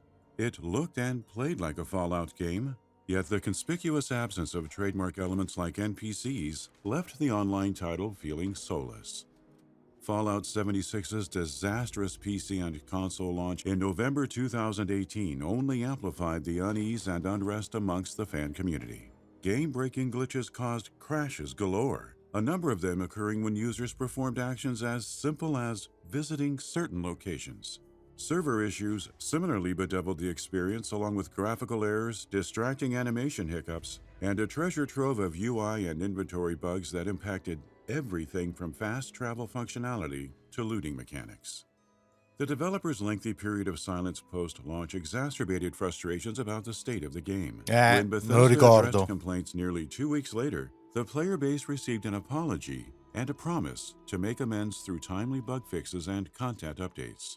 But other controversies stirred in the background, including a security breach that exposed customer data and the dismal quality of physical items included in the costly Power Edition. Come me lo A ricordo. litany of updates would roll out before Fallout 76 satisfactorily stabilized. Afterward, the game's developers deployed content updates packed with new features. March 2019's Wild Appalachia marked the first of such content drops, adding camp decorating, 2 extra quests, and the PvP-based survival mode.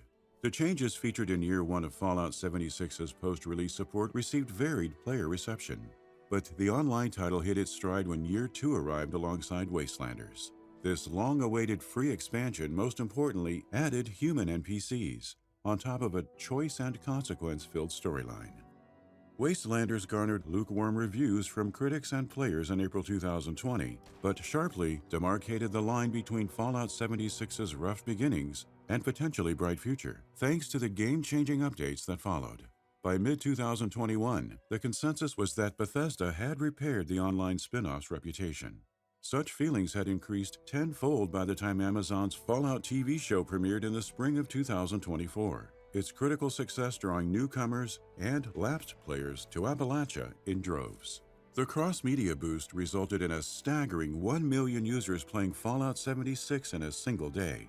Rather fortuitously, Bethesda capitalized on the newfound public interest by announcing the Skyline Valley update. 17+ million users and increasingly ambitious content releases suggest Fallout 76 still has a long country road ahead of it, as does the brand. Vabbè, quindi tutto sommato sta andando bene. Caught between Bethesda's primary commitment to the years-long development of The Elder Scrolls 6 and a desire to improve its output. However, as Todd Howard mentioned in a June 2024 interview with YouTuber Mr. Matty Plays, the studio sees no sense in rushing out a new installment, not even to take advantage of the TV show's popularity. He argued that larger releases take time, favoring the idea of allowing players No, vabbè, to ma non miss era the possibile. franchise to ensure its eventual return feels Magari con la meaningful in the end. stagione 3 While Howard's della serie comments may or TV. may not pacify those who resent the extensive intervals between core Fallout experiences, his words do ring true. As Fallout has continuously proven with its myriad delays, nuked concepts like Ciao Fallout Aldo. Extreme and Van No, su Buren, Twitch non ho la and doppia entries camera, that però have taken a while to hit their stride, nei talk di long solito waits c'è. can produce the Anzi, most tripla. thrilling adventures in the wasteland.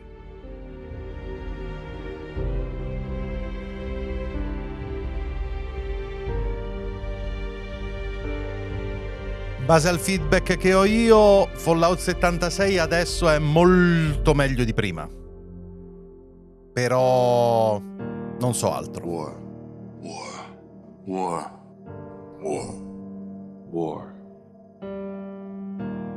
War never changes.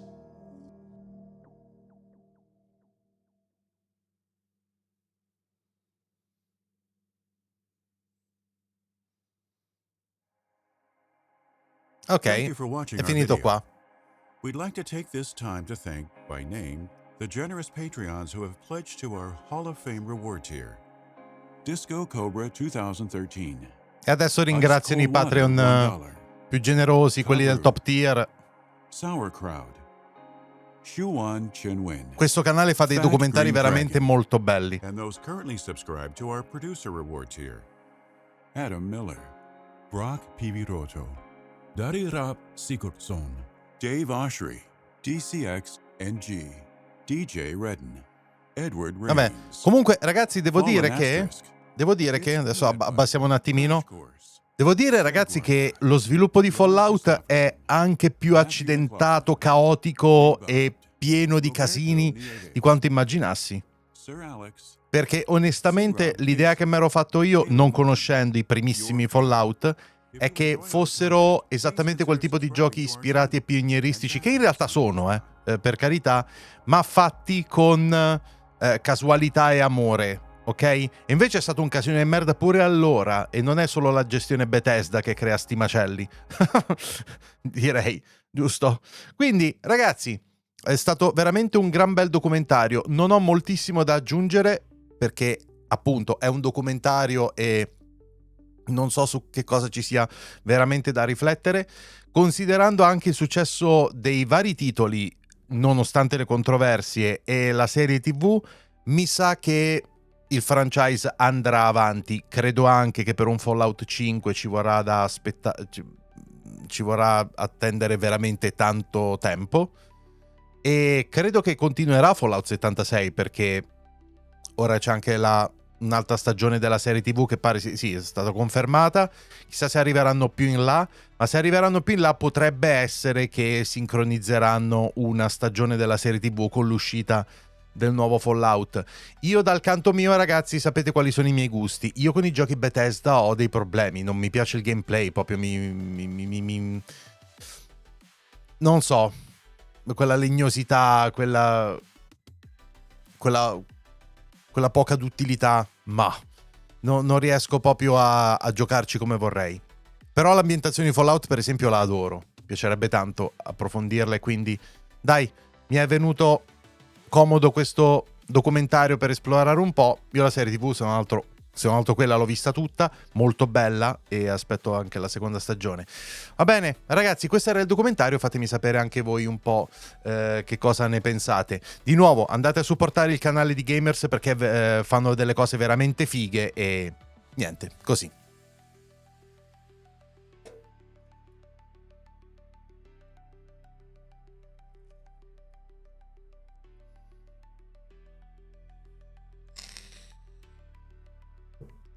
Va bene, gente, dato che sono le 11 passate, io direi di salutarci subito, ok? Domani è sabato, quindi non ci sono contenuti live nelle news, continuano i gameplay ovviamente sul secondo canale, e ci vediamo domenica con la serata community, e anche, se faccio in tempo, con un qualche video speciale, probabilmente una recensione o qualcosa del genere. D'accordo, gente? Grazie a tutti per essere stati qui in live. Noi ci vediamo domenica, mi raccomando, seguitemi qui su Twitch se ancora non l'avete fatto, pigiate quel bel cuoricino, abbonatevi con Twitch Prime se ne avete la possibilità, che aiuta davvero tantissimo il canale, seguitemi anche sui social come Instagram, Telegram e TikTok, dove c'è la community, supportate il canale tramite i vari link affiliati come Amazon, Instant Gaming o tramite il Patreon, e iscrivetevi anche ai miei 2 canali YouTube, trovate tutti i link qui sotto tramite il bot in chat. D'accordo, gente? A presto!